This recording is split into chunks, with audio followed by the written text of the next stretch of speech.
and blowing up bushels of fun. Now the jingle hop has begun. Jingle bell, jingle bell, jingle bell rock. Jingle bells chiming, jingle bell time. Dancing and prancing in Jingle Bell Square. In the frosty air.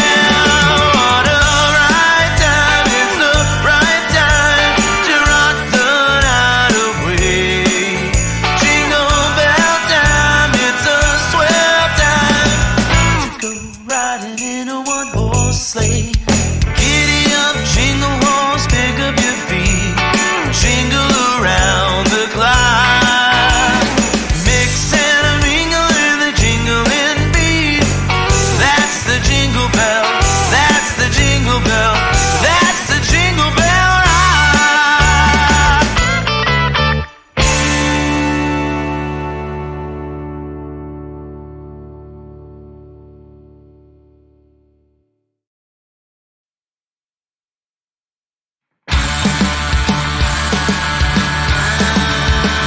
I don't know who needs to hear this, but know that someday it will get better.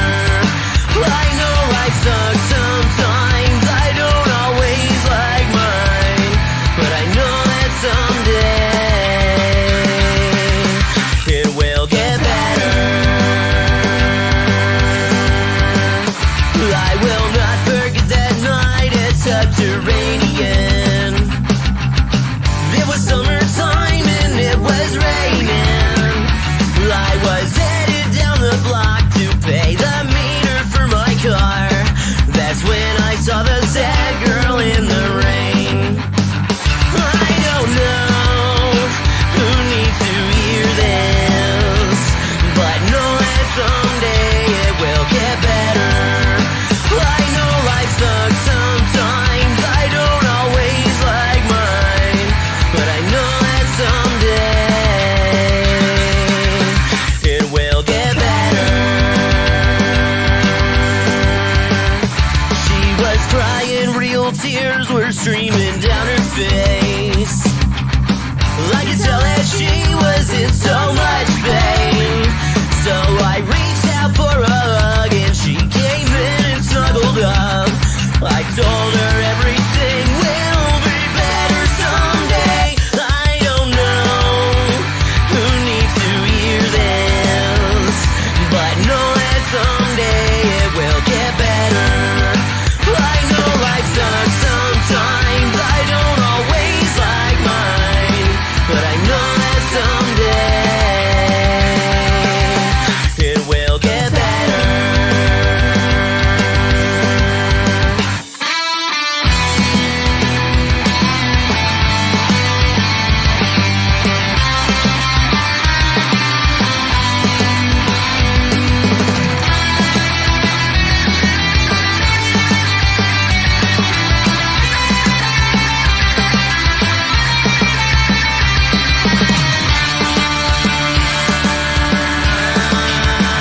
I don't know who needs to hear this, but know that someday it will get better.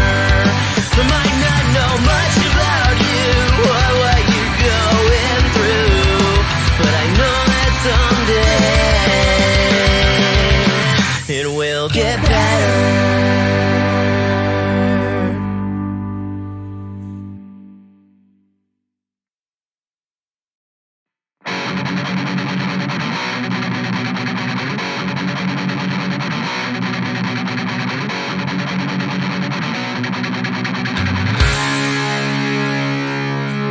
Oh, scummy, why are you an asshole? I think I might have said this like once or twice before, I don't know. Oh, scummy, why are you wasted every day, every single moment, every day? I only wish that I had the chance to get it on with Pam Anderson before she lived like my spirit animal. Danny DeVito.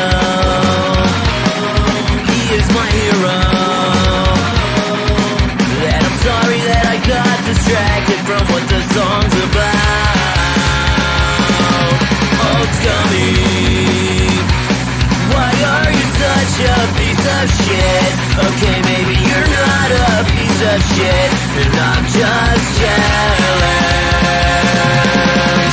I only wish that I had the chance to get it on with Pam Anderson before she lived like my spirit animal,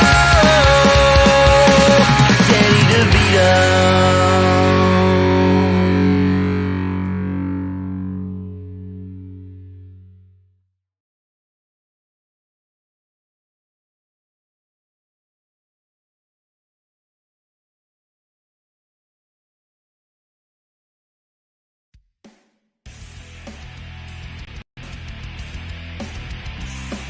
Welcome, ladies and gentlemen, to the latest episode of I'm No Joe, your home for all things combat sports and the place where every armchair quarterback can feel like Eddie Bravo. The views and opinions presented on the I'm No Joe channel belong solely to the person expressing them, no one else. If we say it, that means we meant it.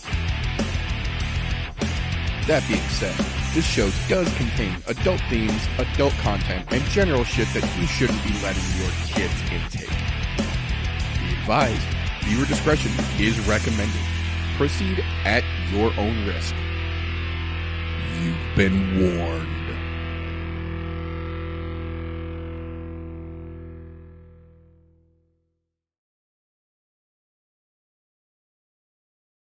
If it's Thursday, it's I'm No Joe. Welcome, ladies and gentlemen, boys and girls, children of appropriate ages, to the latest episode of the I'm No Joe podcast, the show where every armchair quarterback can feel like an Eddie Bravo.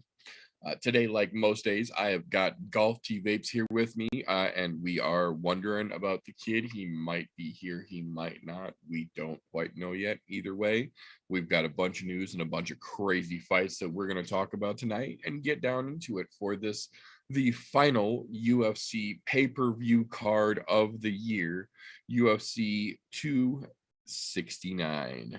Nice. So, before we get too deep into it here, how the fuck you doing over there, birthday boy? This is your card that Dana White has accumulated specifically for your taste for your birthday next weekend. If by accumulate you mean cut all of the good stuff off of the steak and leave me with the scraps, yeah. I mean, don't get me wrong, it's still decent, but you mean when you take the porterhouse and all you're left with is fucking bone. Yeah, it's still a porterhouse, just not what you were looking for. I agree. This card, we talked about it a little bit early before the show started here. This card does have some interesting fights on it, but compared to what they originally had built this card as and then chopped it down to what we have now, it really does feel like a very diet version of what we were originally promised for next weekend. So I was supposed to get a 3-piece and a soda this fucking weekend. I know. And the Flyweight title was supposed to be contended this weekend as well. So, but that being said, you know, we do, like I said, we do still have some interesting things to talk about here. So, but before we get into the interesting things to talk about this weekend, as we like to do around here, I want to open with a little bit of a recap from the fun last weekend, if you might have missed it. Excuse me. First, before we get into the UFC recap, get into a little bit of the Bellator recap from last weekend, because holy shit, if you did not watch at least the main card for Bellator last weekend, you did yourself a genuine disservice. That being said, the prelims last weekend on Bellator might have been one of the best prelim cards from any organization that we have seen in 2021 last weekend. It was fucking spectacular. Bangers left and fucking right. It was legitimately a great fucking card to open a show with. But I have to say, Hill versus Scroggins is one of the best. You missed weight, and I'm going to make you pay for that fights that we have seen in a long time. Not only did Scroggins miss weight, but then he talked shit afterwards, and Hill was like, cool, keep that same energy when we get in the ring, bitch.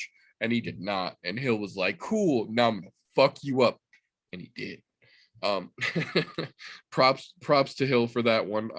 Definitely love when a dude calls his shot, especially when the other guy fucks up like that, and the guy still takes the fight and then performs like that.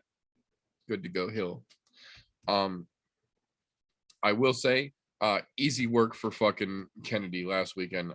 Emmanuel Sanchez gave up before he ever even got in that fucking ring. He looked the entire time like he did not want to be there, and fucking Kennedy just made light work of it, as he should have in that situation. But the biggest what the fuck of the weekend, I would say probably last weekend, was Sergio Pettis defending his, keyword, his 135-pound belt over in Bellator with an emphatic come from behind win that I don't think anyone saw coming. To be fair, he himself has said multiple times now, I got dominated, and if I hadn't pulled something out, I was going to lose that belt. And he absolutely did. We've said it a million fucking times before. Kyoji Horiguchi is as legit as it fucking gets. There's a reason that man has held belts in like 4 different organizations now. So coming in, he absolutely looked like he was back to take his belt again that he never lost in the cage. And had Sergio not had the presence of mind to throw that spinning back fist that landed absolutely perfect right on that little X where the button lives in your cheek to shut your brain off, Kyoji might have taken that belt back. You know what that showed me? And it didn't show me that Horiguchi was not there for business, because he obviously was. Fuck yeah. But what that showed me was a complete mismanagement of a great talent by the UFC, because they screwed the pooch on this one big time. And look, this, if anything, completely removes the shadow of his older brother's highlight fucking kick, because that was one of the best highlight knockouts that I've seen in a long fucking time. I think the only one that I would say was close to that was watching Yuri Prochazka's spinning elbow against Dominic Reyes.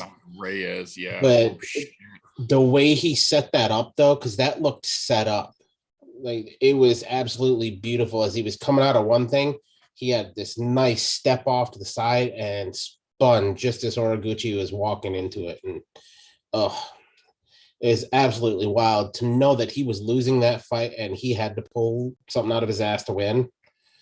And he had to do it in a dominant fashion. He figured out a dominant way to do it. And you know what? That's his fucking title. Line the fuck up, boys. Line the fuck up. Absolutely. And I will say, there's something to be said about the fact that literally going into that fight in his press run with the belt around his fucking waist, Sergio said that this is just a placeholder, that this doesn't feel like it's mine because he never lost it. So until I beat him, it doesn't feel like it's my belt. And the second he fucking won, the first thing he did was turn around to Anthony Pettis cage side and said, that's my fucking belt. And it abso-fucking-lutely is now. So those boys, I will say, spoiler alert, we're going to talk about them again in a little bit in the news segment of the show, but those 135-pound boys in Bellator better eat their fucking Wheaties, because they got their work cut out for them. And Sergio fucking Pettis, I'm telling you. Yeah, they fucking do. And you know what? If you're a 135er that gets cut from the UFC, don't go to Bellator right now. You ain't getting it done. Yeah, no, ain't no easy work over in Bellator in the fucking bantamweight division right now. So don't count on that being your fucking ticket to greatness if you're trying to reformulate your game plan. Yeah, that's a tall fucking mountain to climb right now, and the peak is almost fucking impenetrable. And look, you can bang on the door all you want, but that fucker ain't gonna fall. You can see that already, because he was getting pieced up pretty fucking good. Horiguchi was giving him the business for real. Yeah.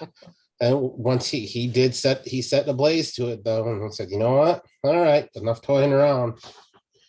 It was a thing of beauty. I was fucking overly surprised at that one because I did not see that coming. Because look, I like Sergio Pettis, but he's never been known as a knockout artist because he's been a good counter puncher that will put people down and then finish them on the ground, but never truly a complete one punch KO type person. So to see that out of him in a time where he knew it was desperate measures, fucking beautiful.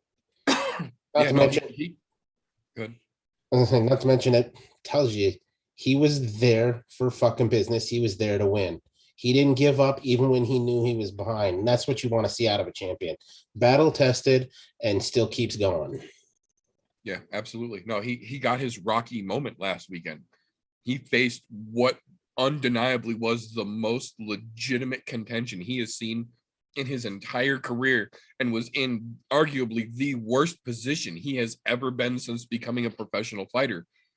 Legitimately down 3.5 rounds to none on the absolute verge of losing the belt that he has worked so fucking hard to get to, and dug down, found the fucking fire, had the presence of mind to know when to use it, and solidified himself as the legitimate fucking champion over there. And I was so fucking happy to see it, man. If anybody deserves to get some fucking recognition, Sergio Pettis is one of those fucking guys, and it's nice to see him finally get it. Well deserved. Late, but well deserved. Absolutely. Yeah, I agree. UFC missed the fucking boat so hard by letting him fucking go, man, because that dude is a legitimate talent. And I said it when he got signed to the UFC. I said, don't push him. Give him a minute to get used to it and then fucking go, because he's stepping into his brother's organization, out of his brother's shadow, trying to forge his own path, where his brother paved the fucking way and got put on a Wheaties box, for crying out loud.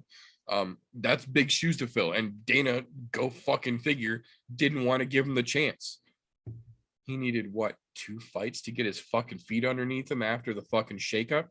And then he was right on the fucking path, and he's gone nothing but fucking upwards ever since, man. And like he said himself, this fight will make him better, because he knows how bad he was getting dominated and exactly what he needs to go work on so that no one else can do that to him in the future. That's the right mentality, man, to know exactly what was happening, what was whipping your ass, and to have the tape to go and watch to say, hey, this is where I need to work. Yes, sir. And to know that he's the champ and he knows he needs work. That's not the kind of champ you want to have to fight, because that means he's still fucking hungry. That's a scary prospect. Yeah, I absolutely agree. That being said, that will bring us over to last weekend's UFC Fight Night. Fought Aldo. Worst fucking UFC poster. In case you guys didn't remember, I'll put it on the screen real quick. A full Aldo. Worst fucking UFC poster they have produced all fucking year, I swear to God. Luckily, it was not the worst card that they have produced all year. I will say the irony in the opening match and Luis Smolka getting lit the fuck up was a little palpable here.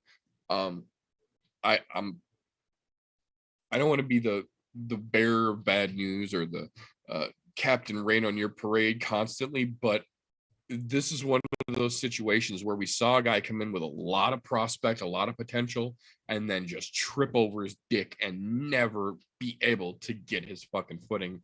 And much like I said a couple of weeks ago, which will come to fruition when we get back to the news segment later on in the show tonight, I'm telling you now, I'm pretty sure this is the last time we're going to see Luis Smolka compete under the UFC banner. He has not been able to get it together, man. Absolutely shit the bed. Yeah, he had so much fucking potential, and just for whatever reason, one thing after another just would not fall into place for him. And I think this is going to be the last time we see him with UFC jersey on, at least in this run. Because as we know, getting cut from the UFC doesn't mean you're not in the UFC anymore. You can absolutely earn your way back. We've seen it plenty of times. Oh yeah. I think this is his swan song, as it were. Let's see. Bullshit.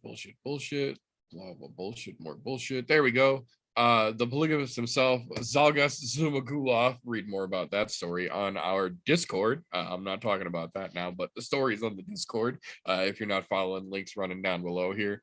That's an interesting story. Zhalgas Zhumagulov, a great fucking fighter unto his own right, taking on Manel Kape. To be fair, yes, Kape got the W.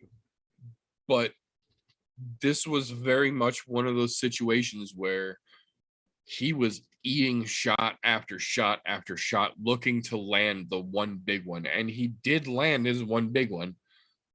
But who's to say any one in the process couldn't have been the one to put him out? Being willing to eat that many hard shots in a row and pretend they're not facing you is the dumbest fucking game plan you will ever employ in the UFC. I promise you that right now. He's very lucky that Zhumagulov did not land the good fucking shot he needed to, because a couple of them that he did land did noticeably fucking rock Manel. He did get hit hard, and even said so in his post-fight that one of them did get through. Well, had one more of them gotten through, you'd have been unconscious instead of giving a post-fight interview. Don't be fucking stupid if you think you're going to be anything in this fucking organization. He got a very lucky win, in my opinion, over a dude who just got a little too overzealous in the moment in Zhumagulov.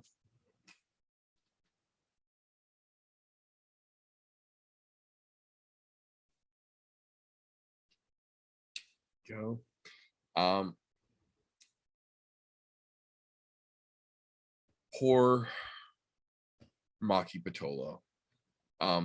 Another one that just had so much potential early on, and for whatever fucking reason, the only coconut bombs that got landed in any of his fights were on him. Unfortunately for him, last Saturday was no exception to that. I will say, though, despite it not looking like the most polished fight, absolute props to Duško Todorovic, or Duško Todorovic, however the fuck you want to pronounce it, because after the fight was over, he released footage, but pun intended, of his injury being treated. He did not make it known via social media until after his fight was over, but during the last, I think 2 months ago, I think he said at the end of September, beginning of November, he got hit by a fucking car. I didn't even just get hit by a car. It fucked him up. It fucked him up real good. And it took part of his foot off in multiple places, like down to the muscle. He lost a chunk in a couple places on his foot. And after the fight was over, released the footage of them treating said foot from the getting run over by a fucking car. So the fact that he was able to show up and put on that level of fight to begin with, after having gone through that just a couple of weeks before, hats the fuck off to you, sir, because holy shit, I'm not fucking queasy or squeamish in the slightest, and that was a little rough to fucking watch. That was serious, man. So props to Mr. Todorovic. That was fucking craziness. But much like the other one earlier, I have a feeling that this was Maki signing his own walking papers with this one. I called that shit last week, man. When we were talking about that, I fucking knew it coming in. Oh, coconut bombs was going to end up with walking papers, especially now that Todorovic has fucking released that footage. Dana White's going to go, that dude's doing that on that type of injury. Right. You don't fucking belong here. And Right. coconut bombs getting walking papers. Somebody else is getting a fucking pay raise.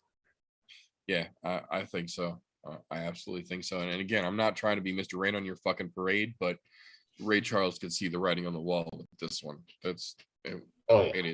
It is what it is, as they say.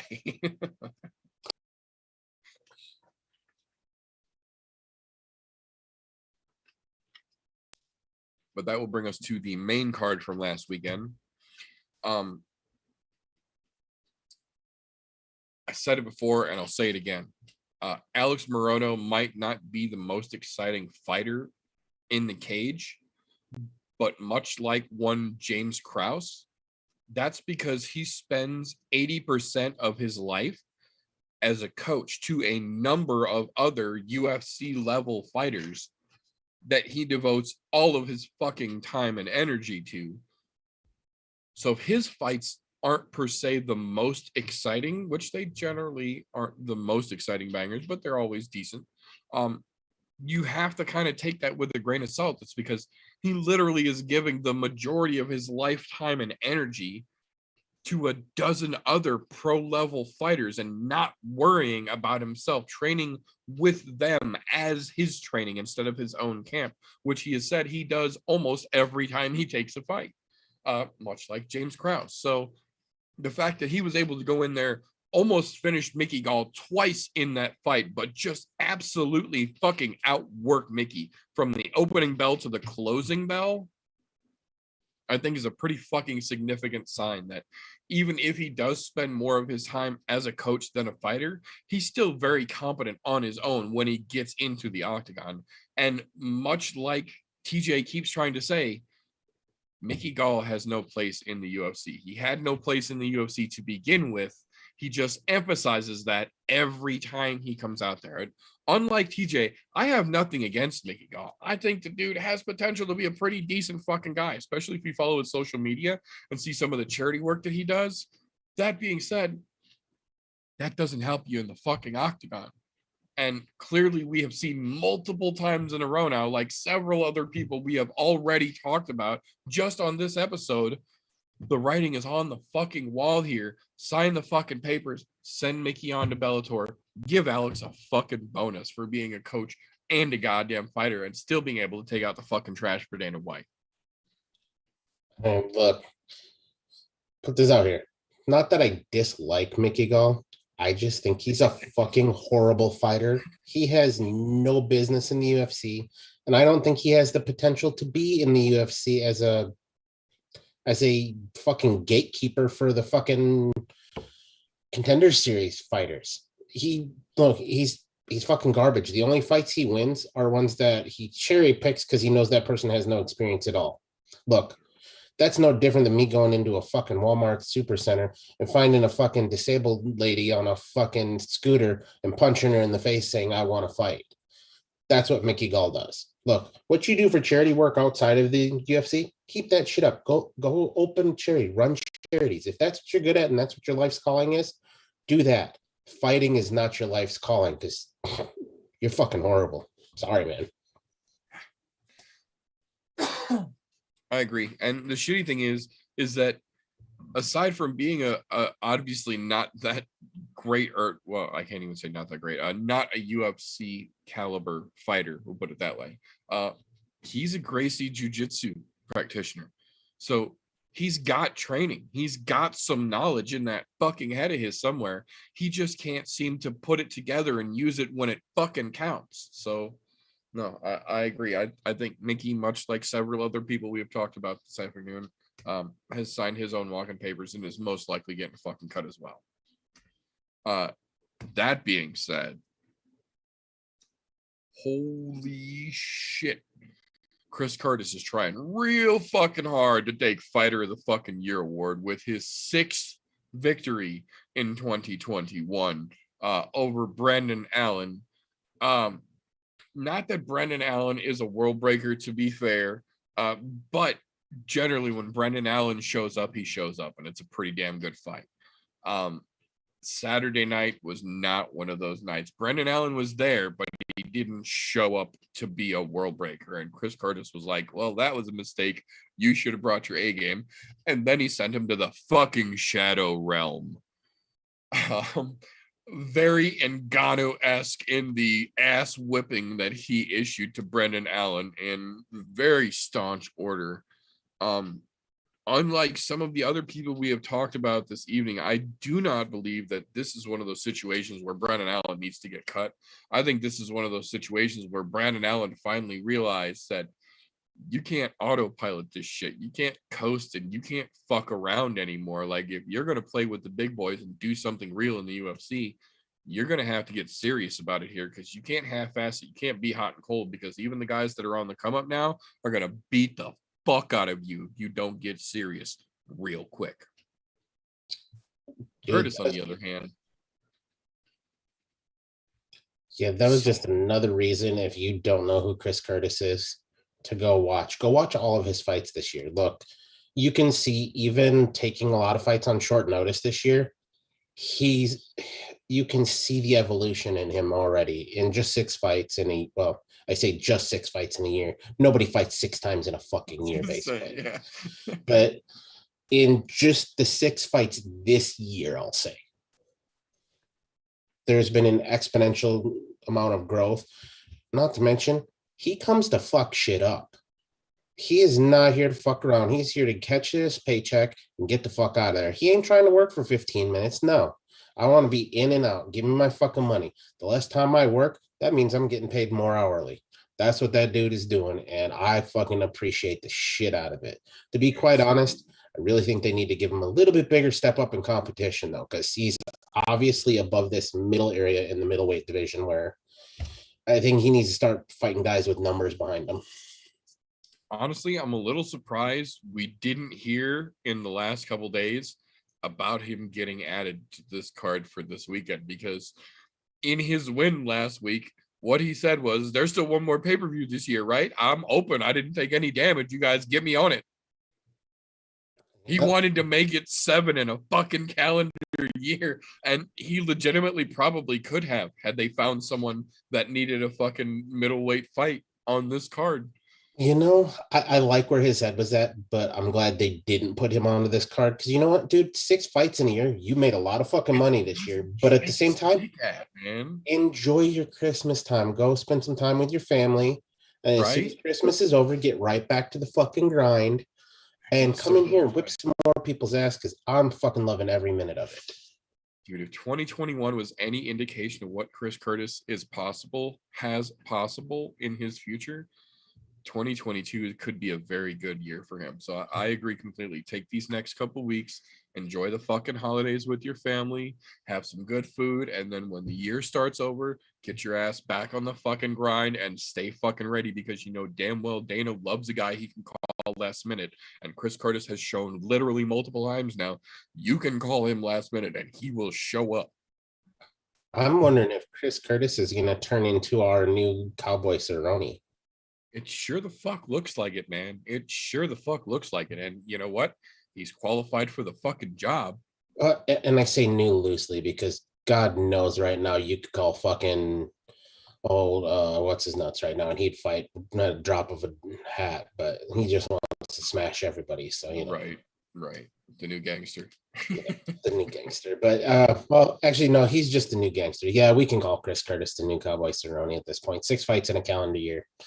Look, yeah, that's Cerrone level, and the dude deserves to fucking get more fights, and good named fights, not just some other soup can fell out. Can you fill in here? Dude's obviously not a soup can. He's a soup can crusher. Fuck yeah. Yeah, I'm here for it. I'm stoked to see what 2022 is going to bring in the Chris Curtis game for sure. Excuse me. That being said, you want to talk about a fucking story? Holy shit. The Carpenter gave you a reason to have faith this weekend. I will put it that way, because saying that round 1 was ugly would be an understatement. It would be a travesty of justice to say that round 1 went very bad for Clay Guida.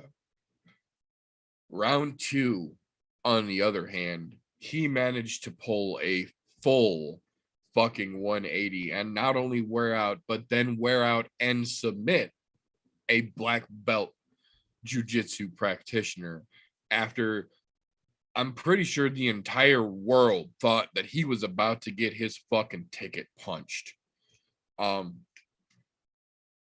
Props to Clay fucking Guida.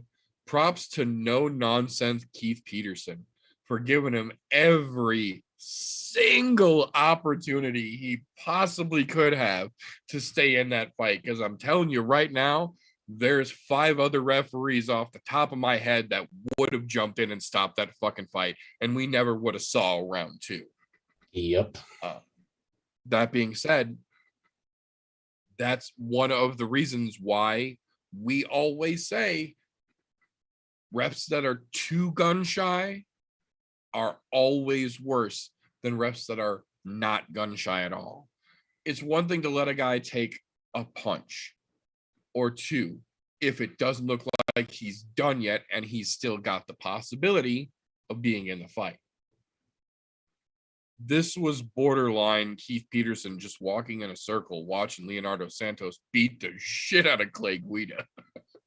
Yeah, there were definitely some times where I'm going, are they going to stop this or are they not? Because there's some times where it looked like he was out of it, and then all of a sudden he would go back into fucking shooting doubles. Like that dude, you know what saved him? His fucking cardio. His fucking cardio saved him. Look, absolutely. As many times as we preach about shit on here, the one thing that's not preached enough is cardio. Cardio makes those guys recover a lot fucking faster, which is why guys like Clay Guida, who have gas tank for fucking years, not just days, but years for him, are able to recover so well. Like even on fights where you've seen him get knocked out and they stop a fight, he's up and moving and bouncing around again within just a couple of minutes because he recovers that fucking quickly. So I can see where it kind of looked like, yeah, maybe you should stop it. And to be quite honest, I blame Santos for not being stopped because he, like, the shots where he could have finished him and put him away, he wasn't making good contact. He was hitting shoulder and you'd see he wasn't looking for the opening. He was just hitting pad on the glove and stuff. Trying to make contact. I'm like, you're not going to put him away like that. But I mean, yeah, Clay looked like absolute dog piss in the first round, just absolute dog shit. But that turnaround though, in that second round, to submit not only a black belt but a multi-time world champion black belt jiu-jitsu practitioner. I think he's 7-time world champion. Yeah, yeah. I believe if I remember right. Fucking wild. And gets him with one of the simplest, like day one fucking things you learn: a rear naked choke. It was an absolute thing of beauty. It was like a shit you see in a fucking goddamn movie, like a storybook ending in a movie. Like dude's getting his ass whipped for days and then just comes out of nowhere. Like that was literally, he had his Rocky moment too. Yeah, I was just gonna say, you must have watched that Sergio fight. He must have, because man, he didn't give up, and that's one thing you can give Clay. That dude has no quit. He's interviewing the octagon. That dude's such a wholesome, fucking nice guy. It makes me sick how nice he is. And I say that in the nicest way possible because I do have a soft spot for Clay Guida. That dude, just absolute wild man, but such a nice fucking guy. Yeah, Guida's a perfect example of somebody who literally is a fucking prize fighter, a cage fighter for a living, and outside of that cage fighting is one of the greatest examples of human beings that you could fucking give people. So it's always nice to see him get a W. I'd prefer if we didn't see him cutting it that fucking close in the pursuit of the next W, though. That was a little much. It was a little bit. It had me standing on edge watching. I was like, uh-oh, that's not good. Like, I love Clay, but I don't want to see him get his walking papers yet because that dude still has way too much fucking energy to get walking papers. Yeah, not from something like that, for sure. No. Although, that definitely did show a lot of holes in Santos' game, namely his fucking gas tank, because he wilted bad in the second round. Yeah, because a 4th degree black belt should be able to last more than 7 minutes in a fight. Yeah. Just saying. It was sad. It was really sad to see how bad his gas tank was. I mean, the dude's a legitimately good fighter, and granted, he doesn't have a lot of road miles either because he didn't start fighting until into his mid-30s. So, I mean, any MMA fight. He was doing Brazilian Jiu-Jitsu long before then, obviously, but so he hasn't taken a lot of damage, and he didn't take a lot of damage in that fight either. It was just you got choked out, dude. Pride, just to the pride. Yeah, that one's really got to eat at the pride. A guy who's not a black belt jiu-jitsu artist. Don't get me wrong, Clay's got some ground game, but it's not black belt level. To paraphrase a black beast, he got choked out by the baddest brown belt from Chicago. Yep. So there is that. But that being said, I try and make a point of saying it. Give credit where credit is due, regardless. Jimmy Crute looked like the Jimmy Crute that we love to see. And then he got a little sloppy. And he got a little sloppy way too early in a fight against a dude who had a lot to prove coming off of a very serious loss. And credit to Jamal. He didn't blow his gas tank. He didn't get all excited when Jimmy started to really pour it on. He was very patient. He stayed very calm in the moment. And when Jimmy got sloppy, Jamal shut it down. Jimmy looked great until he didn't, basically. And Jamal looked very patient, very composed. It almost looked like he learned from being too eager the last time he was out and it costing him, to the point where he was almost waiting for Crute to go first intentionally so that he could counter, as opposed to getting caught being out of place in the wrong time. And you know what? He literally Highlandered him. He took the power of the mullet for his own. He sure did. In just a measly 48 seconds. I was going to say, and it didn't even take him a minute to do it. Yeah. Yeah. Jimmy looked good until he didn't, but Jamal looked great for what he was doing. Just want to say that episode of Highlander would have never made it to TV. Way too short. Yeah, no, that's like a Team 4-star abridged version of Highlander right there. That shit would just be like here's the cliff notes. Right. Moving on from there, though, Quake versus Rafael Fiziev. Man, they said going into it, they had trained together for years before at Tiger Muay Thai. They were friends or former training partners, and they knew going into it there was no bad blood. See, words live. No bad blood between the two of them going into it, and there was every possibility they really would go share a beer once the fight was over, because they had no reason to have hard feelings regardless of who won. That being said, those boys came to fucking bang it out. Riddell is a monster, but Fiziev just had him from the very moment that fight started. Everything Brad Riddell tried to do, Rafael Fiziev saw a half step ahead of time and was able to adjust. And Riddell just could not get his game plan implemented. See, words live suck sometimes. But Fiziev, god damn if that motherfucker does not have one of the most crisp and impactful counter right hands the UFC has to offer right now. I don't know who does, because every time there was an opening in that goddamn fight, he put it right on Riddell's fucking chin. The combinations that he threw as well, the body shot 1-2s that he busted Brad up with several times were genuinely nice to see. And I don't mean that in the sense that I was happy to see Brad getting beat up. I was happy to see somebody using such beautiful technique and fundamentals so crisp and cleanly and perfectly in the moment. He just absolutely dominated that fight from the from the start, see words, until the 2-ish minute mark of the third round, when he just absolutely took control and shut it all the way down. This is one of those situations where I don't think it was so much of a bad performance by Quake Riddell as it was just showing how good Rafael Fiziev really is, how fucking crisp, how quick, and how clean his techniques really are, because we know what Riddell is capable of. And for him to be able to do that to Riddell when Brad was on point, that says something, in my opinion.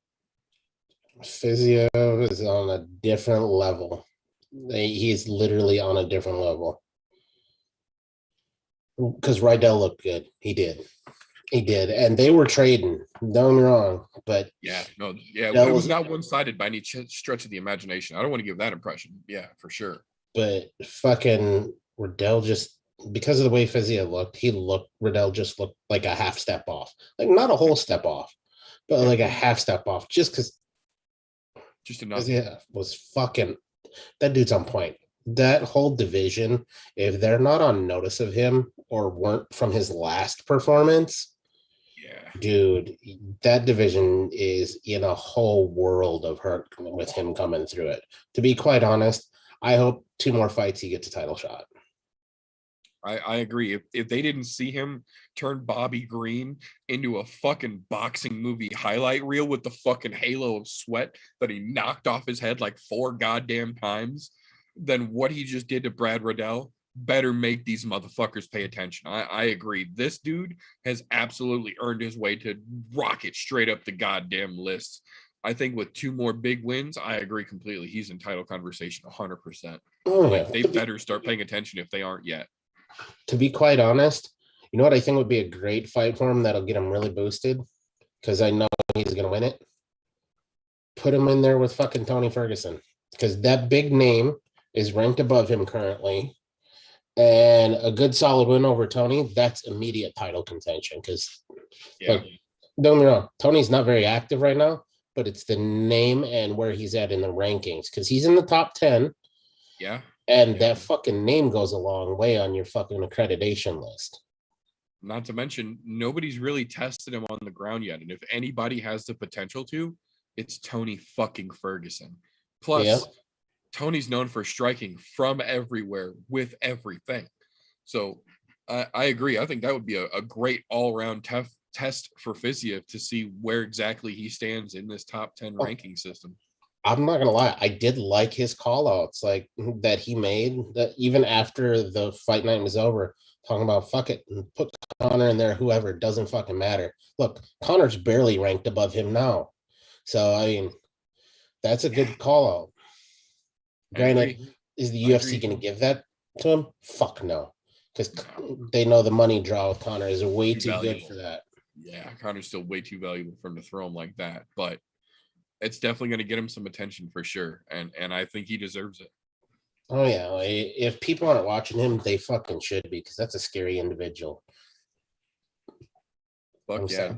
Excited to see more out of him next year. I agree. Great co-main event, too.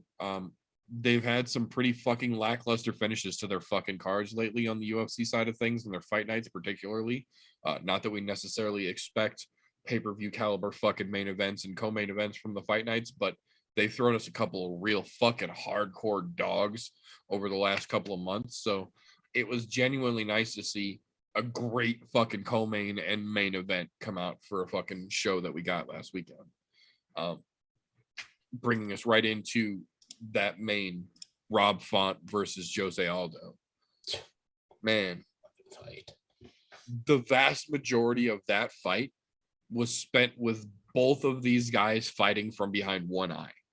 They both very early on had opposing eyes almost completely swollen shut and were fighting from literally behind one good eye and one swollen, mostly closed eye for that whole fucking fight. That being said, they still came to fucking bang. Both of those gentlemen understood exactly how important this fight was going forward in the UFC, and they both came to represent how much they fucking wanted it. Unfortunately for Rob Font, Jose Aldo was starting to have glimpses of the King of Rio who ruled a division for a decade. He might be a 35-pounder now, but we got flashes in that 35-pound fight of the 45-pound legend Jose Aldo. The leg kick started to come back. The super quick 5-7 punch fucking combos were coming back. The step rolling hard right crossover combos, or counters rather, were coming back. We got little fucking images of the Jose Aldo that terrified featherweight for 10 fucking years for a legitimate reason in the 35-pound division Saturday night. I don't think that performance jumps him over Corey or TJ and puts him at next in line for the title shot, but I think that absolutely cements him as a top 5 person in the men's 135-pound division right now going forward. I don't know if they're going to give him Corey or if they're going to give him TJ, but I absolutely love that he said TJ's the fight to make. It makes sense and the people want to see it because you know what? I'm fucking here for it. TJ Dillashaw coming back off of his bullshit versus Jose Aldo tearing his way up the fucking ladder right now. Both of them at 135 fucking pounds. I'm in. Sign me up. Hell yeah. Not to mention the interviews we've gotten with Jose since the fight, saying, look, I'm not the champion. I want to be the champion again. I have to go chase them. So I'm going to call out everybody above me. Like, that's a scary thought from what we've seen for a whole decade of him just ruling, just with absolute fucking dominating authority. That's a scary motherfucker, especially if he goes back to that leg kick like he used to. God, those people are in a lot of fucking trouble because there's no tell on his leg kicks. Like, look, as fast as he throws those damn things, Font wasn't able to check them. And no, not even close. Didn't even see half of them coming. I think for me, for that fight itself specifically, them both fighting with a bad eye, I think Aldo had the better of the two because his lead eye wasn't all right. Fucked up, whereas I think Font's lead eye was. Yes, it was. So it makes it a little bit harder to judge your distance because you're judging normally with your lead eye, whichever side you're fucking fighting from, whether it's southpaw or fucking orthodox. And I think that's maybe the one reason why there was just that little bit of extra push for the King of Rio to come back in there and show those glimpses in there again. And what was crazy is those doctors almost stopped that fight too, because they did come in and check Aldo's eye. Hey, can you see? Can you continue? I loved his corner. They just kind of pushed the doctor out of the fucking way. Yeah, they literally tried to shove the doctor right out of the fucking ring for real. Get the fuck out of the way. I was like, you know what? That's the kind of corner men you want, especially when you know your fighter still has it in him. Yep. No, he's fine. Get the fuck out of here, Doc. Granted, I mean, I will say the cut men did not do very good jobs on either one of their eyes. To be quite honest, they were both fucking horrible. But then again, as bad as their eyes were damaged, you know, they both fucking looked like they had golf balls stuck under their eyelids. It was fucking, It was wild. Man, what a fucking fight. But it was cool. It was, and credit where credit is due. Font put up one hell of a goddamn fight, and he definitely deserves to be at that top tier list of fighting top caliber guys. Yeah, no, this wasn't a lopsided fucking victory by any stretch. Rob brought it for sure. Yeah, but it was definitely King of Rio doing what the King of Rio does, because man, he's back to where he belongs. I think this 135-pound division, now that he's got the proper nutritionists and all that on board, look at his weigh-ins now. He looks fucking amazing at weigh-ins. Like, you used to watch him at 45, look like he was gonna die making 45. Now he's just like, oh, whatever, fucking just making 35 for him is nothing now. And that is a legitimate testament, I agree, to his nutritionist and getting his shit on point. And the fact that he can do it that easily now, and you better fucking pay attention if you're not watching Jose seriously. Yeah, you know what I think that had a lot to do with? It had to do a lot with that fucking downward spiral it looked like he was having. Because, I mean, look, got knocked out by Connor and then got worked not once, but twice by fucking Max Holloway. Hashtag where's Jose Aldo? Yeah, dude, I think that was that eye-opening of, fuck, I've been in these silk sheets way too fucking long. Let me get back in the dirt. And we've seen that climb starting again. I'm going, that's the Aldo I'm missing, because he's starting to look like the old Aldo again, because he didn't look like it for a while. Even on those couple of victories he did get leading up to this fight, he didn't quite look like him, but he's pretty goddamn close now. I mean, if that's a tell sign of where this is headed, dude, I'm fucking excited to see what happens, because if he heads in that direction, he could put up a fight at the top there. He could even possibly pull out a title win if he keeps at this fucking rate. Yeah, I agree. He's definitely going to give 35 a big fucking something to think about for sure, because you ain't getting to that title without getting around Jose Aldo for a fucking hot minute now, I think. So Oh yeah. you better start paying attention. That being said, we had one of those fucking weird nights where Dana and Mick Maynard decided that they were going to give 6 bonuses instead of the traditional 4. We did, however, get a fight of the night and 4 performance bonuses. So as long as they're giving a fight of the night, I'm okay with them giving extra performance bonuses. It just really bothers me when they're willing to give 4 performance bonuses and no fight of the fucking night, which they've done several times. That seems stupid to me. The problem was the bonuses were fucking weird from Saturday night too. The fight of the night bonus that they gave was for Mallory Martin versus Cheyenne Velismus, who used to be Cheyenne Bays, but hasn't publicly acknowledged getting divorced, even though she changed her name and removed her husband from all over social media.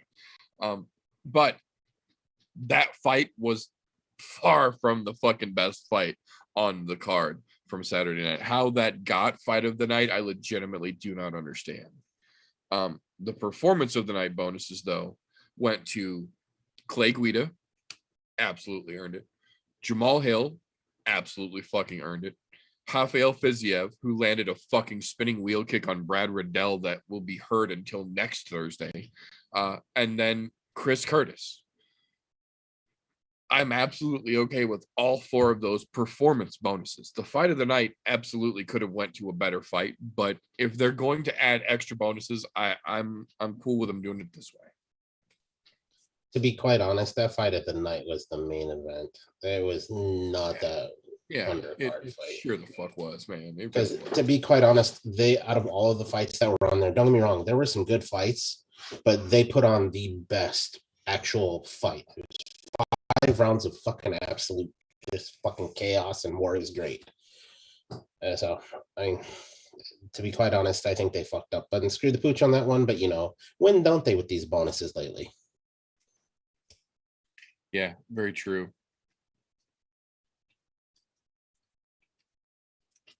Also, happy birthday, Dylan, hanging out there in the audience after his birthday dinner. Much appreciate you popping in, brother. Happy birthday, homie. That being said, that'll bring us into our news and recent events segment of the show for this evening. A very interesting slew of news we've got this week. Excuse me. Couple of fight announcements, couple of fight movements, couple of just what kind of announcements. First one we've got for not this upcoming weekend for 269, but next weekend's December 18th card. Julia Avila has officially been pulled. She got injured. Macy Chazon has officially stepped in and will face Raquel Pennington next weekend. So good on her. Hopefully Julia Avila heals up quickly. Excuse me. The January 15th, the return back card for the UFC, Jamie Pickett will be welcoming the debut of Chao Barajo. I think that's how he said his name. Caioborralho. Take that. I'll wait and hear them say it live. But I think that's going to be an interesting test for Jamie Pickett to see where he's really standing at right now. Kind of what part of the news here?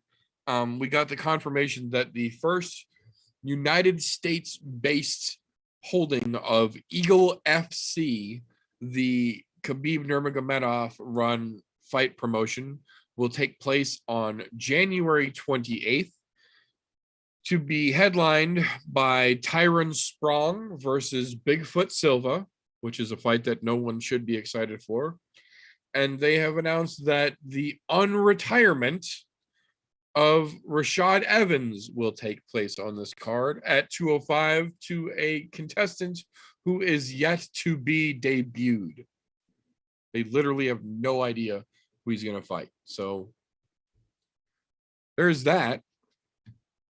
Yeah, what the fuck? That one's still boggling my mind. Why? Look, Rashad's in a good spot right now. Yes, he is. He's There's got no that reason. commentary, the post-fight commentary, the pre-fight commentary shit over on ESPN. Yes, man. There's no reason at all for him to be fighting anymore. Look, he did great things for the sport while he was champion and even on his way up to becoming champion. And I greatly appreciate him for that. But dude, you're literally doing the one thing we say about all these old fighters. Don't come back. Don't do it. Look, and good on Khabib, because you know what? Khabib went in there and he went, hey, brother, I need some help. Can you fight? And look, Khabib, smart man, knows what he was doing. He wanted to start a fighting organization so he could bring up-and-comers through. So how do you get up-and-comers to come fight? Oh, well, we'll give you a chance to fight a former UFC champion. How about that? Yep. So, I mean, good on him. Smart business move. Dumb move on fucking Rashad's part. Granted, I'm still going to watch that train wreck. Just letting you know. That is a train wreck that I will tune in for. Oh, yeah. Oh, yeah. And nobody... I will say one thing, though. I'm willing to bet there will be no ring girls at Eagle FC. Absolutely none. Guaranteed. That's probably... Anybody who's been following the show and following the news stories along Khabib's, you'll understand why that's hilarious. Yep. Oh, might be famous fighters, but no goddamn ring girls. Right. No, that whole card, it's strange, man. It's really strange. I'm on one hand, look, I'm glad to see Khabib wanted to put together a fight promotion. He's got it running. He's got people that folks will recognize, willing to sign on to help him get this thing moving. But at the same time, man, even Khabib talked shit about people calling GSP out after he had retired, because when a fighter retires, let him be retired. And what the fuck is the first thing he does when he gets a US based show for his fucking fight promotion, but bring Rashad fucking Evans out of retirement and then put Tyrone Sprong versus Bigfoot fucking Silva as your main event? Come on, man. Come on. That makes it hard for people to fucking root for you. It really does. Yeah. Not to mention, who the fuck wants to watch Bigfoot Silva fight anymore? Right. Isn't that dude like 50 now? Yeah, with like 39, like at a record of like 39 and 37. Yeah. That dude has been banged more than a hooker in a whorehouse. I'm telling you, it's ridiculous, man. I don't know. We'll see, because like TJ said, I'm gonna watch it too. I'm not gonna be happy about it. I'm not gonna be excited about it, but I'm gonna watch it. So we'll fucking see. Hopefully, as we get closer to the end of January, they announce some more legitimate fights so that these kind of fade into the exhibition range. I say with air quotes for those of you listening. But quite honest with that, I really hope he gets some really good prospects on there, because I'm excited to see something where those prospects can eventually make their way towards the UFC. Because you know what? We need more small organizations that are in the limelight doing that. So those of us who are big fans, we can watch those smaller promotions and go, okay, let's see where this guy goes. Does he get up in one? Does he end up in Bellator? Does he eventually go to one of those or make it to the UFC? Yeah, because like a lot of those really small promotions that you have, even stateside, every state's got their own promotion. Like every fucking state, whether it's King of the Cage, fucking whatever. And King of the Cage is rather big across the states, but there's still smaller promotions like that where you want to see those up-and-comers and what could possibly be coming in the next 5 years or so. But, you know, so it's good that we have a small promotion like Khabib's now that's going to be in the limelight because of who the company owner is. Yep, I agree. So we'll see as we get a little closer. I'll definitely be keeping an eye out for some more announcements getting added to that card. From there, though, back into the UFC side of things, the February 5th card has had its main event announced here, prospectively, I say. Jack Hermansen versus Sean Strickland. The reason I say prospectively is because also taking place this weekend coming up, December 12th, is Submission Underground 29, where Sean Strickland is in the main event against Andy the Ninja Varela. So assuming everything goes okay this weekend and Strickland doesn't succumb to any injuries related to a submission underground match against a dude they call the Ninja, he will still be able to headline that main event in February 5th. So we will see. Hopefully, like I said, not trying to wish anything bad on anybody, but we will see. He's got to make it through this weekend before we can realistically start looking at February 5th. So we'll see. Moving along from there, though, the March 5th card has had a new fight added to it in the form of Jessica I versus Manon Fiorot. The French lady prospect who has been absolutely tearing her way through the rankings is now getting fed Jessica I to add to her resume. And if she does, this will be, in my opinion, probably the match that lights the fuse underneath Manon Fiorot's career really skyrocketing upwards. When you start putting notable names on your fucking win column, that's when they really start to have to give you opportunities. And for better or worse, folks know Jessica I's name. So I think if Fiorot makes quick work or handily dispatches Jessica I, like I think is absolutely possible, could be real good for her career. Excuse me. That being said, we've got a trio of kind of semi-connected strange announcements here. They announced this week that next weekend's December 18th final UFC card of the year has had a last-minute replacement in Trevin Jones being removed and Victor Henry being added to take on Paoni Barcelos for next weekend. And the reason that's a little weird is because the announcement that came tied to that was that the March 12th card had just had added to it the debut of one Javid Bashrat against Trevin Jones. So in one strange little checkers double pass move here, they pulled Trevin Jones out of a fight for next weekend and slapped in Victor Henry, and then threw Trevin Jones into a different debut fight for March 12th against Javid Bashrat. Both of them have potential to be very interesting matchups. I just think it was very strange the way they musical chairs these fights around here.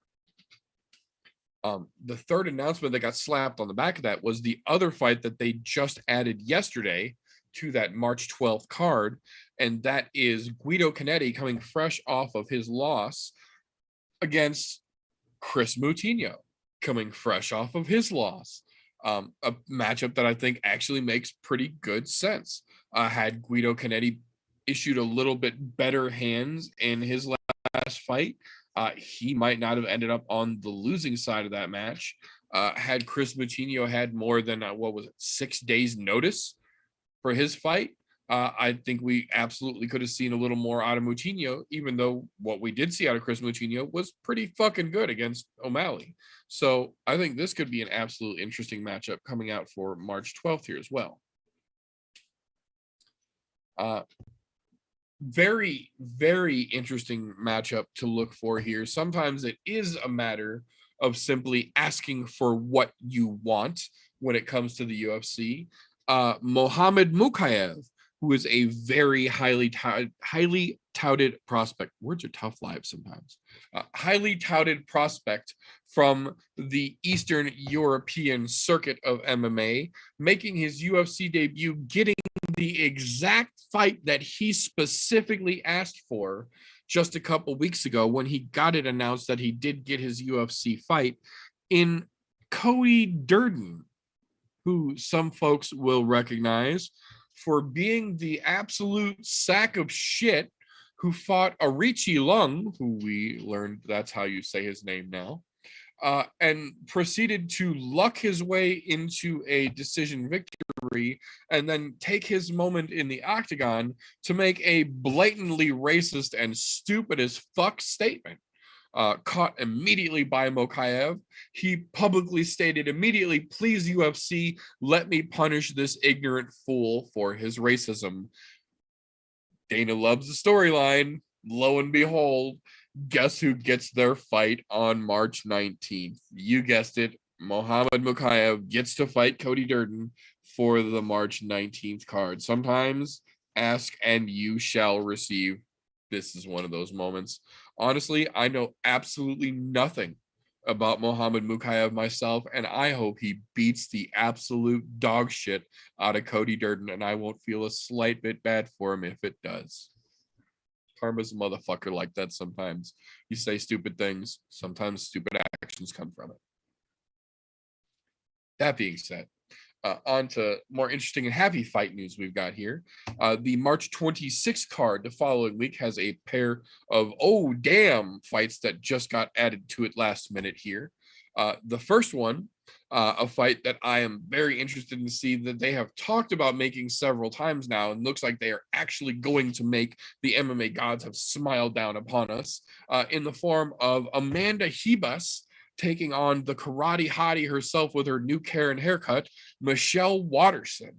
That has got all kinds of crazy potential, and they have been looking for a way to just shoot Ribas up the fucking rankings. If she can take Michelle Waterson out and make it look good, that might just be the push they've been looking for. The other fight that they announced to go with that, though, is the main event for the March 26th card. A fight that I'm both intrigued for and a little bit angry about being made, if we're going to be honest here. Jan Blachowicz, coming fresh off of his title loss to Glover Teixeira, taking on Alexander Rakic. We talked about this a little bit earlier, a couple of weeks ago. Rakic had already agreed to the rematch with Anthony Smith, which I'm pretty sure you'd be hard pressed to find someone who doesn't agree that Anthony Smith has earned his right back to that fucking rematch shot. And at the same point,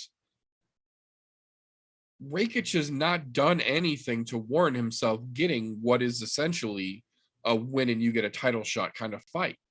Jan Blachowicz is literally coming off of his title fight. The first person he sees is Rakic. If Rakic beats Blachowicz, do you really think they're not going to give him the next title shot? I don't agree with that fight. I don't agree with that fight for a number of reasons, but as we have said several times here, you can't use logic to solve a UFC problem. So we've got an interesting match to look forward to, or an interesting pair of matches to look forward to on that March 26th card as a result of it. We do have some non-fight announcements to go with the fight announcements we just slew down here, though. The first one here is a pair of announcements, actually, from Dana White, showing exactly how contradictory to logic he is capable of being. The first announcement that he made was that Justin Gaethje will officially be fighting the winner of Dustin Poirier versus Charles Oliveira. He has been granted the next title shot regardless of when Conor comes back. If Conor comes back before that title fight happens, Conor can wait. Gaethje's got the next shot regardless. So says Dana as of now. The problem with him saying something logical like that is that you know immediately he's going to follow it with something he pulls directly out of his ass with two fucking hands. And he did, because the next statement that he made was that he has no interest in making Amanda Nunes versus Valentina Shevchenko 3 because there's no point in that fight. They've already fought twice. No one wants to see them fight a third time, says the man whose sole fucking job it is to make fights happen, this being one of the most demanded fights in the last 10 years. But, you know, no point in making the fucking fight.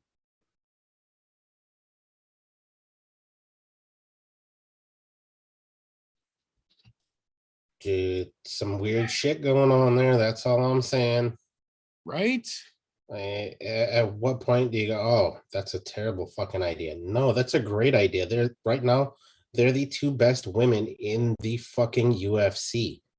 And Valentina, I mean, no disrespect to Rose Namajunas at all. Right. But fucking right now, those are the two most dominant women in the fucking UFC. Let them fucking square up.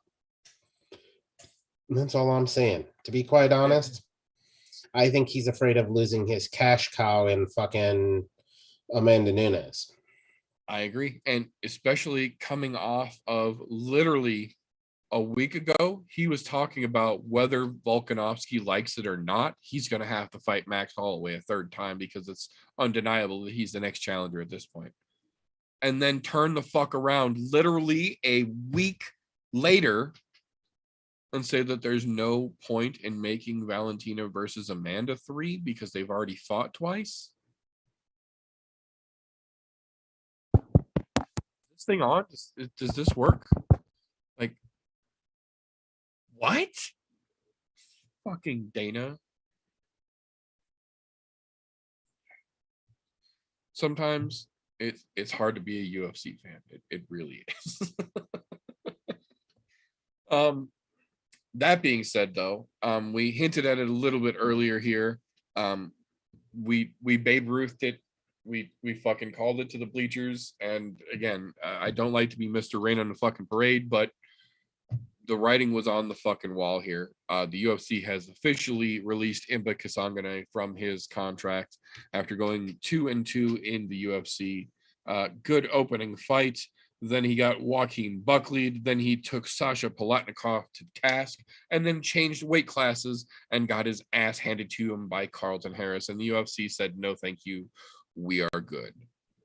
I have no doubt he's going to find a very welcome home either in PFL or Bellator and do just fine. But the showings that he had in the UFC, it's understandable and it's hard to put faith in him at this point. That being said, we did also get an announcement that the PFL will now launch in 2022 they're calling it their quote unquote challenger series, described as not your father's contender series. This will be a gateway for fighters from any skill level to potentially earn themselves a contract into the PFL and be competing for the $1 million all during the same calendar season year, with guest judges to be brought in every event, the first of whom will be none other than Iron Mike Tyson, also to be included in the decision on who gets to go to the PFL and not at the end of every event will be American Idol style phone and text in voting.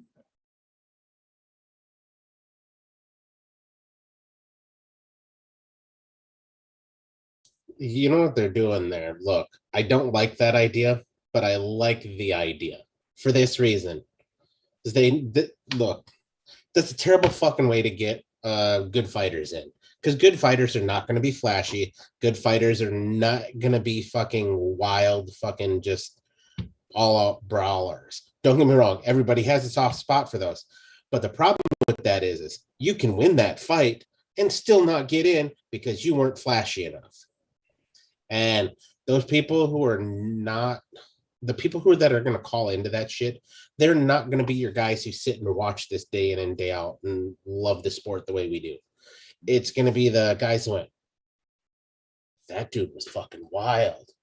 I want to see more of that. It's kind of like I show you a really cool magic trick. I want to see more. I want to see a bigger thing. Make the fucking Eiffel Tower disappear. Do some shit like that. That's the kind of the problem that they'll be with it. Don't get me wrong. It's great to get those kind of people in the game because they make for fucking exciting fights, but they don't make for good fights. And there's a difference. I like the idea of where they're at with it, but there's definitely some tweaks that could be had there to fix that. Right. There's a reason that Dana White's Contender Series isn't on pay-per-view.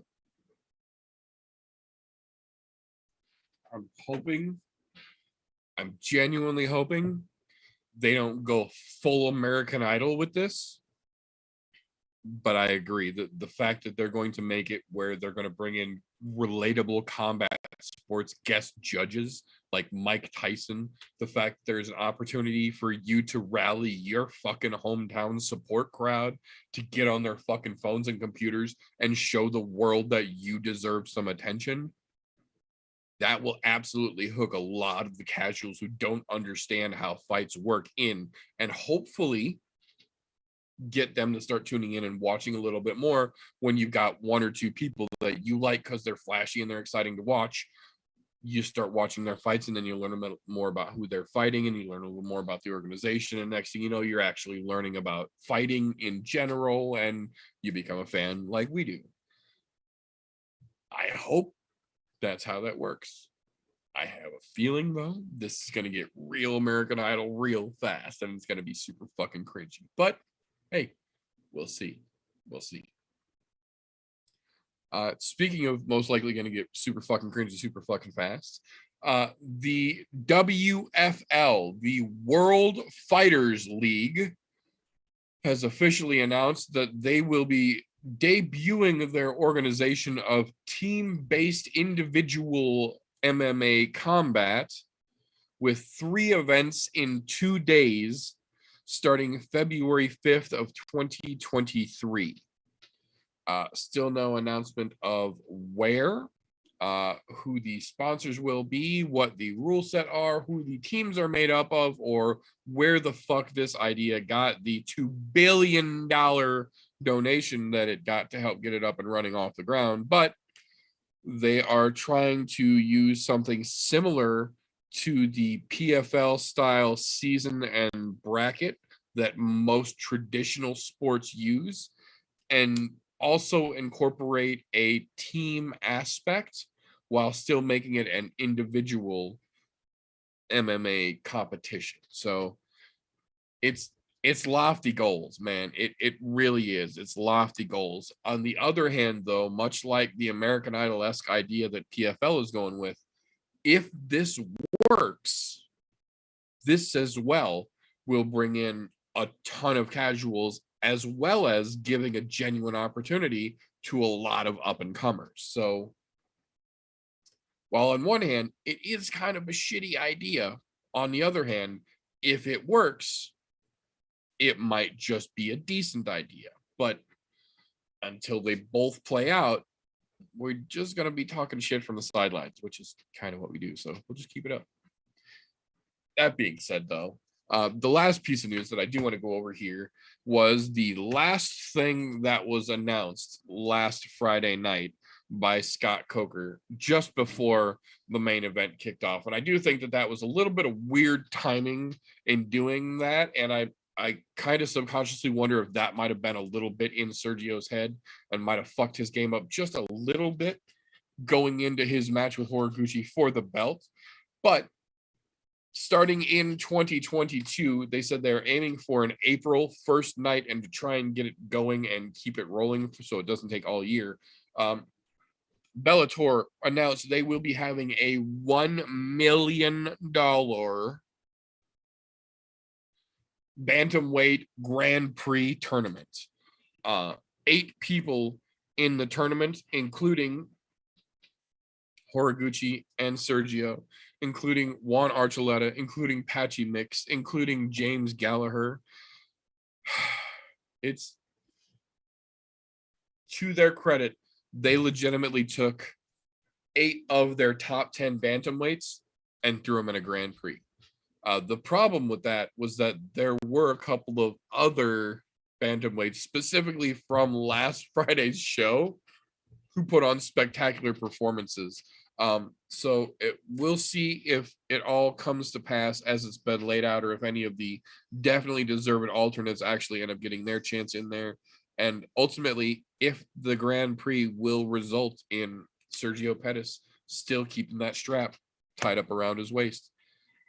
I think there's a good possibility that he will, but that's an 8-fight bracket. That's 8-fighter bracket. That's no fucking walking apart for anybody. So we'll see. We will see for sure.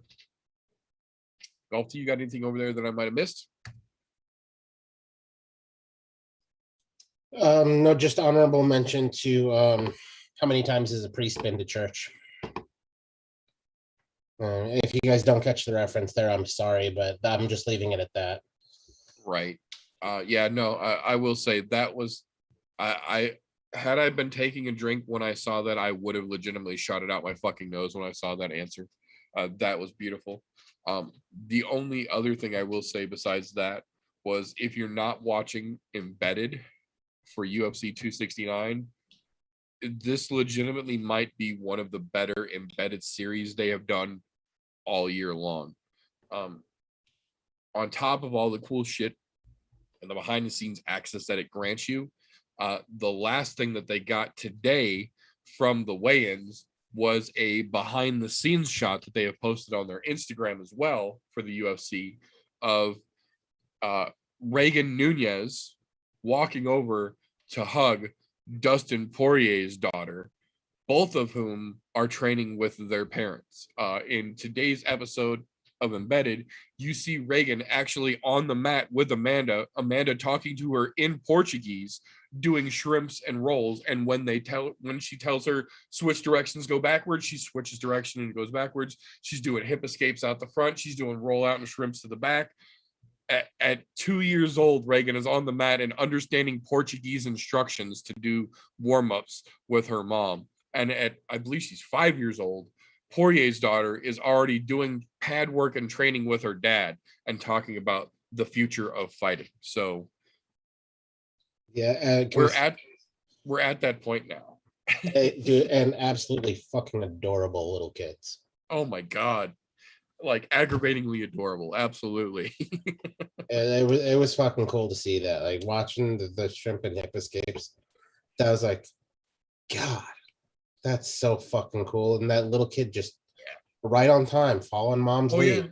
Smiling the whole fucking time too, having the time of her little life, man. Oh yeah. It's a good thing that stuff is recorded too, because she's never going to remember that, but there will be video footage of it to say, hey, yeah, you really did do this. Yes, sir. No, and that's what I mean about, we're at that point now where not only have we had MMA around long enough that kids started to see this when they were in high school growing up and decided that they were going to get into it, but we've essentially gone full circle to the point now where we've got people like Amanda Nunez who watched MMA growing up, decided to get into it, and has now had children with another MMA fighter who they are raising. And at 2 years old, clearly of her own volition, this little girl loves being on the mat and doing MMA warm-ups so much that she's doing them with her mother in Portuguese. They're literally raising a little future badass, and she's loving it. Look out, future stars, because Reagan Nunez is going to be a problem if this is any indication. Keeps at this pace. That's a solid pace for two. That's all I'm saying. Yeah, it's pretty fucking good to see.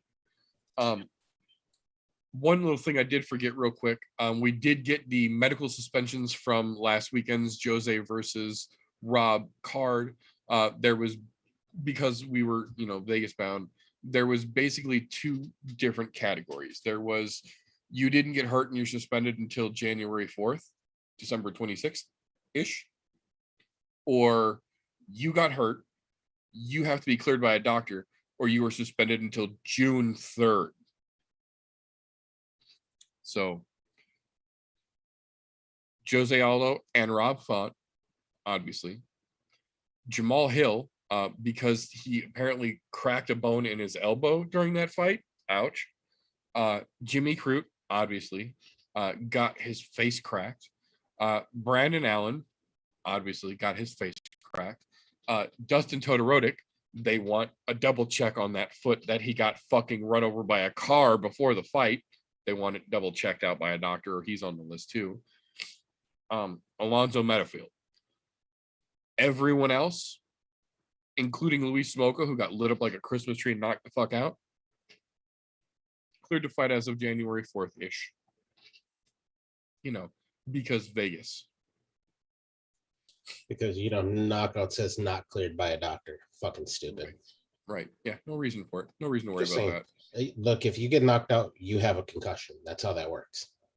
Point blank, period. Yes. Yeah, absolutely. But that being said, Unfortunately, our resident new guy has not made it once again. And since we did do an episode of The Pit last week for him to then judge after the fact, and he's not here again, so we don't get the judging from last week or the ability to judge this week, we're just not going to do an episode of The Pit this week. TJ and I are just going to go over some of the interesting fights that we have got to look forward to on this upcoming UFC 269 card, because despite there obviously being some that are just there to fill the card out, as with every pay-per-view card, there are legitimately some genuinely fucking interesting fights on this card worth talking about. That being said, the first one I want to take just a moment to talk about right out of the gate is literally the opening matchup. This, had we been doing it, would most likely have been my dark horse fight of the evening, the one that is just slipping by all of the press itself here. Jillian Robertson versus Priscilla Capoeira, excuse me. I always do that. Jillian needs a bounce back. Priscilla needs a bigger name win than what she has been going up against. And Jillian would be that name, but Jillian Robertson is a fucking monster. She also grinds her ass off, and in her downtime from the UFC has also been competing over in Uncle Chael's submission underground. So she has been very active, not to mention kicking Dean Thomas's door down anytime he's not sleeping, and training every moment she has the chance to. Jillian's no walk in the fucking park for anybody, least of all now when she's coming off of fucking loss, and she needs that fucking W. Priscilla has shown that she's got some skills, but is she up to the level of an angry, bouncing back Jillian Robertson? Vegas sure the fuck doesn't think so, because Vegas has Priscilla at plus 300 to Jillian's minus 400. I am very much inclined to agree with Vegas on this one here. I don't think it's going to be a cakewalk by any stretch of the imagination, but I absolutely think that hungry Jillian Robertson is going to be able to take Priscilla to task here. Yeah, that's to be quite honest, the only thing Priscilla has going to her is she lost to fucking the champ at one point. Right. Granted, that was also 3 years ago, and to be quite honest, they pretty much gift wrapped her as here's a human sacrifice for Valentina. Right. But Jillian on a 2-fight skid she needs a W, and if she doesn't get that W, she is in danger of getting walking papers. Which, don't get me wrong, that's not going to hurt her a whole lot considering how much she's been competing over with Uncle Chael. I mean, she's still going to keep cashing those 10 grand checks every time. I mean, look, I'm inclined to agree with Vegas on this one as well, that she gets it done. But I mean, and the fight itself is, I think, still in the wrong place on the fucking card, because there's some fights on the card that could definitely take the first spot on the fucking early prelims, a la Tony Kelly, Randy Costa. Fucking terrible fight. And who the fuck are those guys? And no, I know who they are, but I'm just saying that's a right.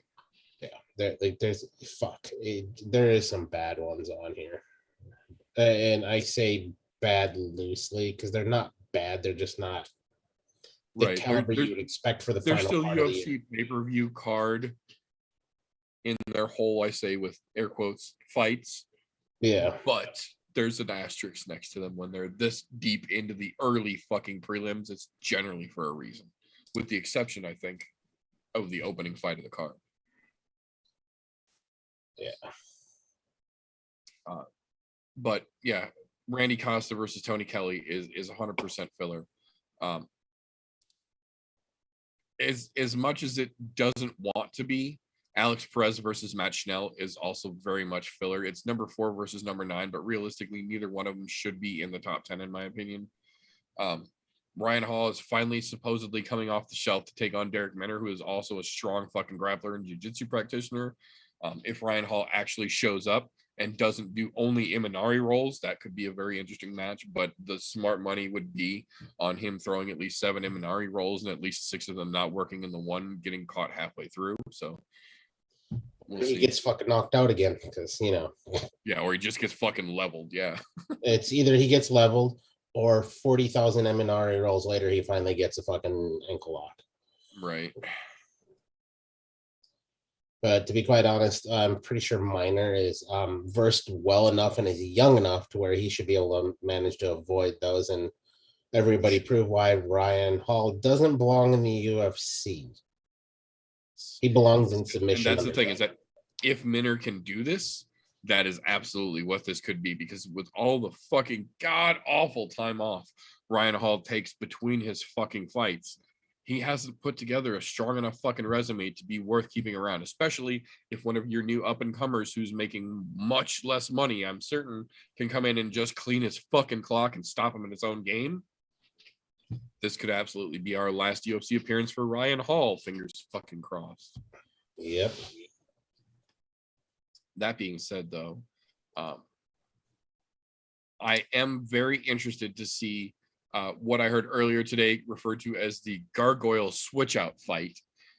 Miranda Maverick versus Aaron Blanchfield. Neither one of them were originally in this fight. They are both replacing someone else last minute on this card and stepping in to keep a fight slot from being taken off of the card. So props to both of them for stepping in on short notice for someone else to take on someone else, and then ultimately agreeing to take on each other to keep themselves on the card and fighting. Both of those girls have a whole lot of fucking potential, and on short notice, taking on a third different opponent for each of them, I'm curious to see how that one's going to play out. I think it could be a pretty interesting fight. To be quite honest, I think it might end up being a lopsided fight. Yeah. To be quite honest, there's no disrespect to Aaron, but I think Miranda's the much better fighter, and she just had a piss poor night when she fought Macy Barber last. And to be quite honest, this will be that bounce back that she needs to get herself back on the right track and go, okay, yep, I still got this. And they just had an off night. To be quite honest, I think Aaron's in for a long fucking night at the office. Because look, the fights that we've seen Miranda in, she's fucking dominated. Like, and she lost a split decision to Macy Barber. It wasn't like it was fucking lopsided loss. Right. And that's still contestable too, I would say. Yeah. And I mean, look, she has a win over fucking one of the other earlier fighters on the fucking card. She's beaten Jillian Robertson. I mean, the girl has some legitimate talent. So it could be a lopsided fight. And unfortunately, that's not favoring Aaron. And Aaron's young into her UFC career. She has one fight in the UFC. One. So, I mean, not an easy task for either of them to take a short notice fight, but it's a little bit bigger of a task, I think, for Aaron, because Miranda's got quite a bit more experience at this level. I agree. Well, and the other interesting thing about it is that Aaron Blanchfield made her debut on a week's notice. Literally, her one fight in the UFC, she took on 6 fucking days and beat that broad's ass. So I get that this new breed is always ready and they're willing to take any fucking fight that comes along. Like I said, I'm super happy that this fight came together the way that it did, because it could have fell out 3 separate fucking times, and both the ladies that we're going to see this weekend agreed to make it fucking work. But I don't know if Miranda Maverick is the girl you want to take as your second fight in the UFC on a week's notice. I get that the first fight was on a week's notice and she looked good, but the first time you fought was not against Miranda Maverick. It's going to be real interesting. I think this is going to tell us a lot more about Aaron Blanchfield than it will Miranda when the fight comes through, which is part of why I'm so interested to see how it plays out.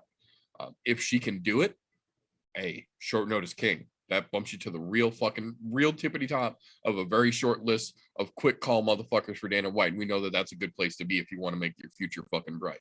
On the other hand, if you get your ass handed to you, you look like another Lupe Godinez who took another fight rather on short notice, trying to just keep turning around, and showed that's not always a good fucking idea. Exactly. Saturday will tell us which it is, though.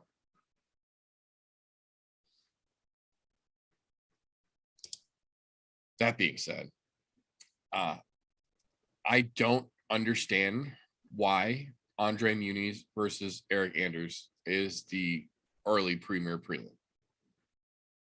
I do. That, in my opinion, should be the Miranda versus Aaron fight.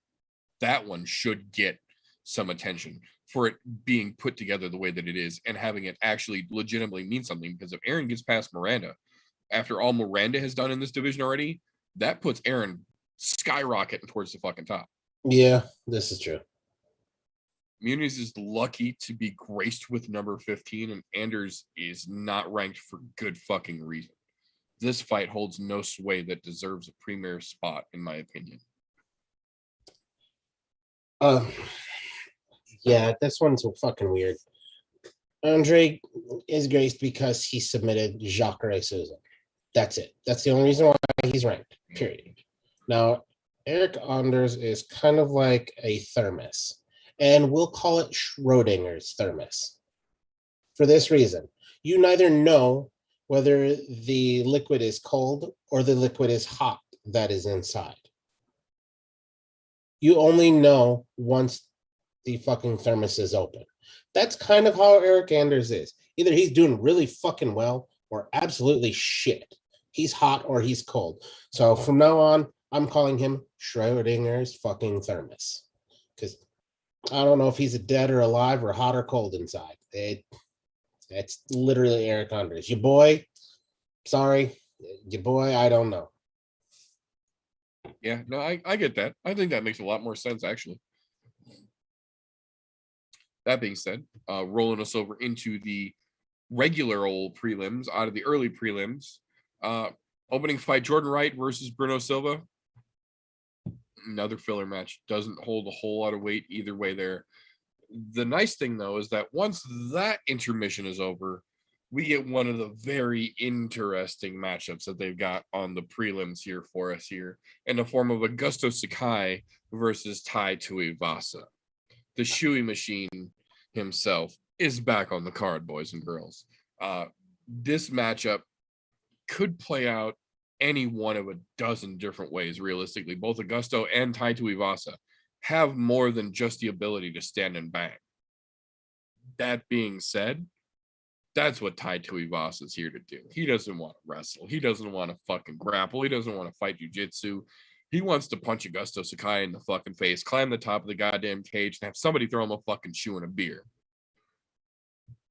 I have nothing against Augusto Sakai. I like him. I think he's a great fighter. I think he has a whole lot of potential. That being said, I kind of want to see him get laid the fuck out so we can see Tai actually climb to the top of the fucking cage and get a shoe and a beer thrown to him like he should have several times in the past and was neglected.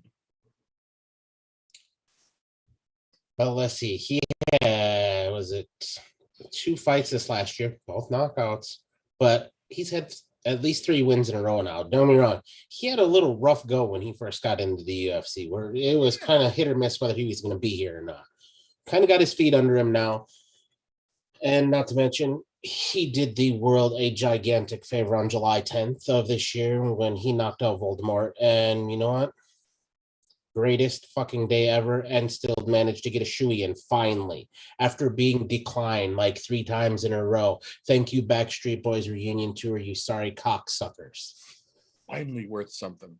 Now, look, I don't mind Sky, not a bad fighter, but his chin is obviously, very obviously suspect. He's been knocked out in his last 2 fights and in dominant fashion, like damn near soul leaving the body. Tai Tuivasa has that kind of power where he can make the soul leave the body. So whatever's hanging on there very well could be knocked loose. He could be joining the ranks of fucking Ben Askren's soul leaving his body. For those of you who don't watch those fucking videos online, go find those videos of what's his fucking name? Fuja Maladin, I think, or fuck. I forget the fucking name of the YouTube account, but fucking glorious. But Sky could join those ranks, possibly. And to be quite honest, this is Ty's shot at getting a number next to his name, because fighting a number 11 ranked, albeit number 11 not worthy ranked opponent. I mean, it's just, to be quite honest, Sky should maybe be 15th at best, at very best. But on time, it'll be an interesting fight one way or another. Either you're going to see somebody get knocked out, or you're going to see Tai Tuivasa gas out, because the dude is not a fucking runner, and he knows it. He's just here to fucking knock people out, and he will gas if he doesn't get it done right away. Like he's a la Derek Lewis. He's a Derek Lewis of the division. Very much so. Although both of them, and you know what, he fits right in line with the Derek Lewis thing because he's funny as hell and he does some wild shit after fights. So I mean, it's good to have him in the UFC. And again, this is like I was saying earlier with that whole PFL thing. Tai Tuivasa always makes for an exciting fight. Does it make for a good fight? No. But he always makes for an exciting fight. So I'm glad to watch it. Not to mention, I want to know how many times the priest is going to end up at church. Right. I want to see a sermon after the fucking ring, damn it. Exactly. Take this as my blood. Right. But moving on from there, another one that definitely deserves a moment of recognition, if nothing else than because fuck Sean. Pedro Munoz versus Dominic Cruz. I don't give a fuck what that cotton candy looking dipshit says. There is no justification to me to have this fight on the prelims and have O'Malley versus Paiva on the fucking main card. It sure the fuck is not because of pay scale. It sure the fuck is not because of importance to the division. It sure the fuck is not because O'Malley's going to sell more pay-per-views. Because the dipshits that follow that motherfucker aren't buying this pay-per-view anyway. Exactly. Dominic's fans, on the other hand, will. But you put them on the prelims, now they don't fucking need to. Not that I think that Dominic is going to walk through Pedro by any stretch of the imagination. I think this is going to be a legitimate, great fucking fight. Oh, yeah. Pedro's fucking gas tank and fucking grit to not quit and Dominic's crazy fucking movement and odd fucking striking style. I think it's going to be a great fucking fight. But I don't think that this fight belongs on the fucking prelims with that idiot on the main card. It still bugs me. The fact that they put it on the embedded to make sure everybody understands that's how that moron feels bugs me even more. So I guess they got what they were fucking going for.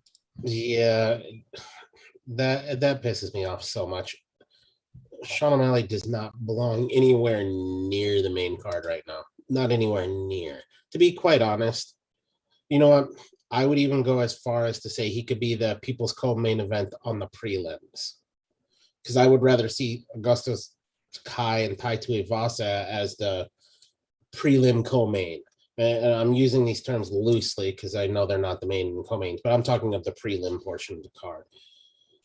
Yeah, to be quite honest, Dominic Cruz, he deserves to be on the fucking goddamn pay-per-view. The dude's a draw. He really is. He's been around the sport forever. He's a former champion, had some of the greatest fucking rivalries in the sport with a fucking one Mr. Butt Chin himself. But look, they have this all fucked up. This is Dana White playing favorites again. Because whoever has said, oh, this is a great idea. Don't get me wrong. I like the idea of it being on the prelims because it gets people excited about buying the main card because you have a huge name here. What else is going to happen in the fucking main event? But it's not, this isn't the right time nor place to do this. This is an end of the year card. You should have your best fights on the main card. And that even means, we'll get to it in a little bit, removing Jeff Neal and Santiago Ponzinibbio from that fucking main card as well. Because to be quite honest, I would rather see 50K Ige and Josh Emmett in that spot. I agree. But, I 100% agree. Well, not to mention, Pedro versus Dominic is number 8 versus number 9. Versus Paiva, or against Paiva versus O'Malley is number 15 graciously versus unranked. How does it make more sense to put that on your main card than your fucking legitimate 8 versus 9? Exactly, where it's going to make a legitimate difference in the division on who moves up and who doesn't. Because even if Pedro wins, he's only fighting the guy down, but he's fighting a very large name, so it would still move him up the rankings. Yeah. And Dominic wins this fight, he's definitely going to jump up, probably to push him towards closer to 5. I would guarantee, just because of his name, and that's the way that they tend to push things around here. So kind of a little weird fucking mix-up that they got going on. However, I will say that this one, because I don't think it's gotten as much attention as it should have. This could be one of those fucking dark horse fights of the night. And I say dark horse loosely because I know it's going to be a damn good fight. Right. But it hasn't gotten the amount of attention it deserves. The most attention that's been garnered here to Dominic Cruz is for him calling out DC about his not watching film before fucking coming and commentating. Which I will say, that was fucking hilarious and 100% honest. And the thing that I love the most about it wasn't that Dominic flat out threw DC right under the bus and called him out for it, was the fact that DC went out in a press conference afterwards and legitimately threw a hissy fit over Dominic saying that because, quote unquote, we're brothers and brothers don't say things like that about each other, whether it's true or not. That should have been held in confidence. Yeah. Look, that's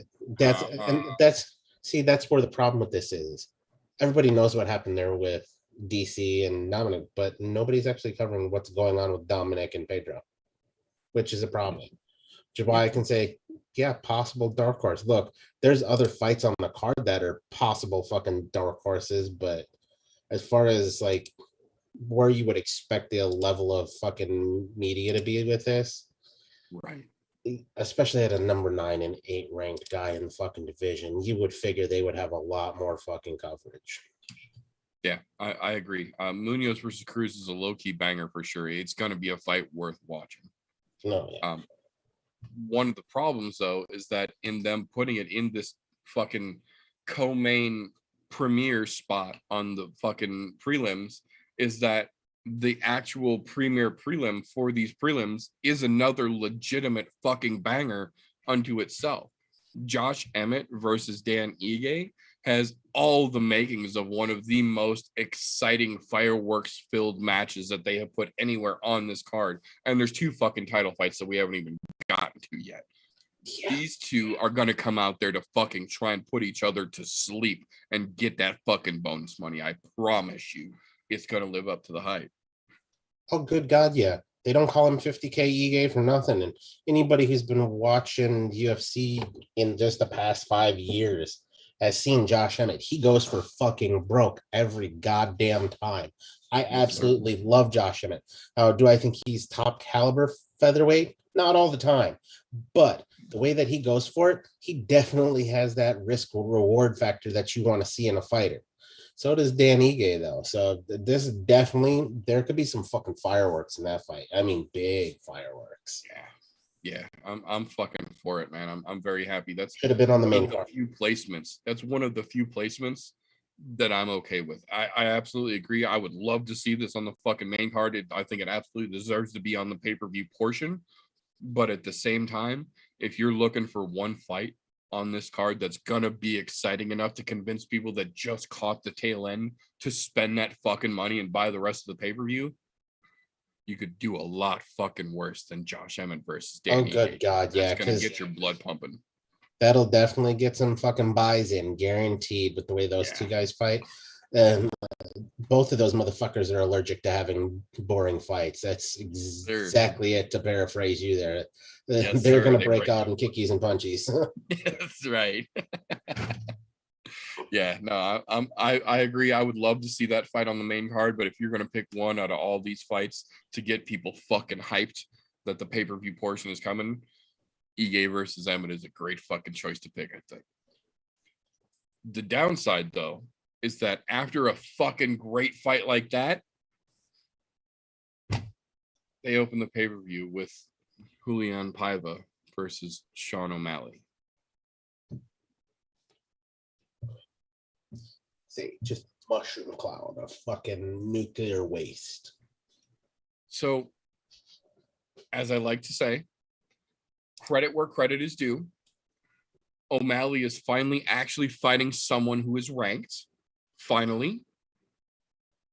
That being said, he quite literally took the lowest hanging possible fruit with the lowest rank available, knowing damn well this should be another cam crushing situation lined up for him.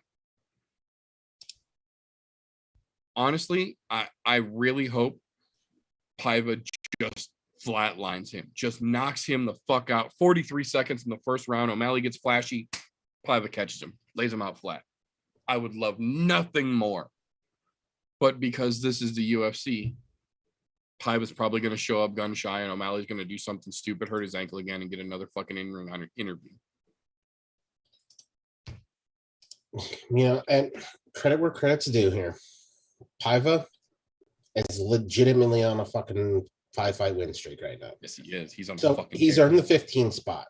And I mean, and I say earn the 15 spot, that's barely all he could earn right now. Because to be quite honest, his resume for fights that he has, not the strongest, but definitely shows he's made the steps up the ladder that are necessary. Yeah, he's climbing. He's not the let me fight some guy out of the crowd that they got on 48 hours notice and do that. Or yeah, to be quite honest, the dude got fucking KO'd by fucking Vera, and I love Vera. I just want to say that in the first fucking round.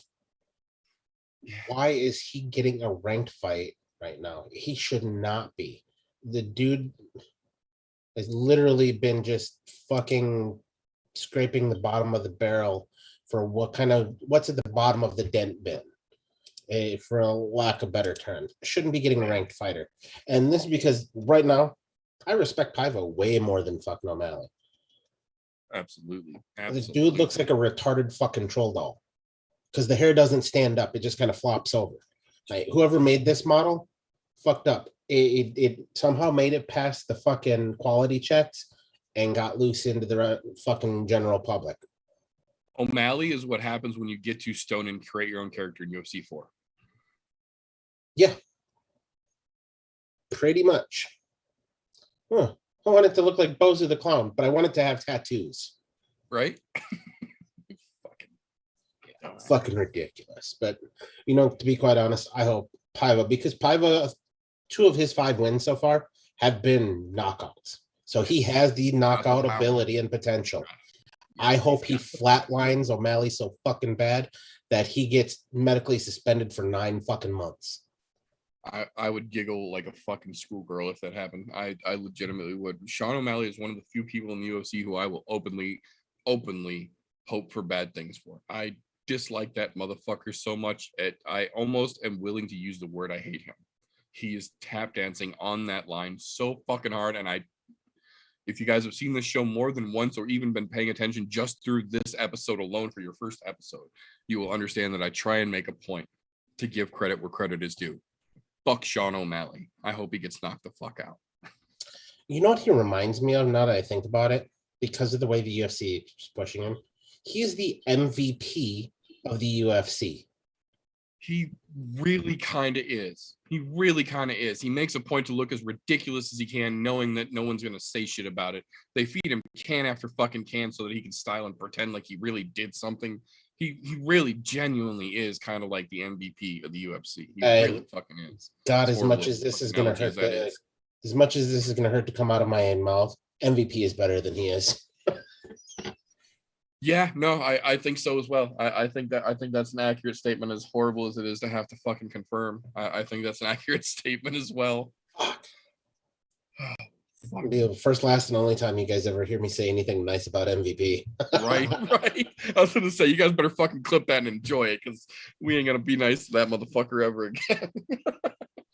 Done. That ship has sailed. Oh, yeah, but yeah. That being said, once that shit show has fucking rolled on down the pavement, that will bring us into one of the very interesting fights of this card as well.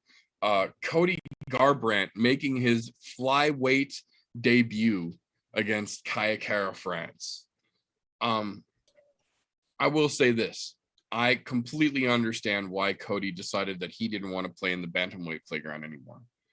And if he can successfully make flyweight, it gives him an opportunity to do just like Frankie and Edgar and Jose Aldo, who we just talked about earlier, have done with their careers, where, yeah, they might have done good in one weight, but when they drop down to that next class below, they do better than most fighters do when they go up a weight.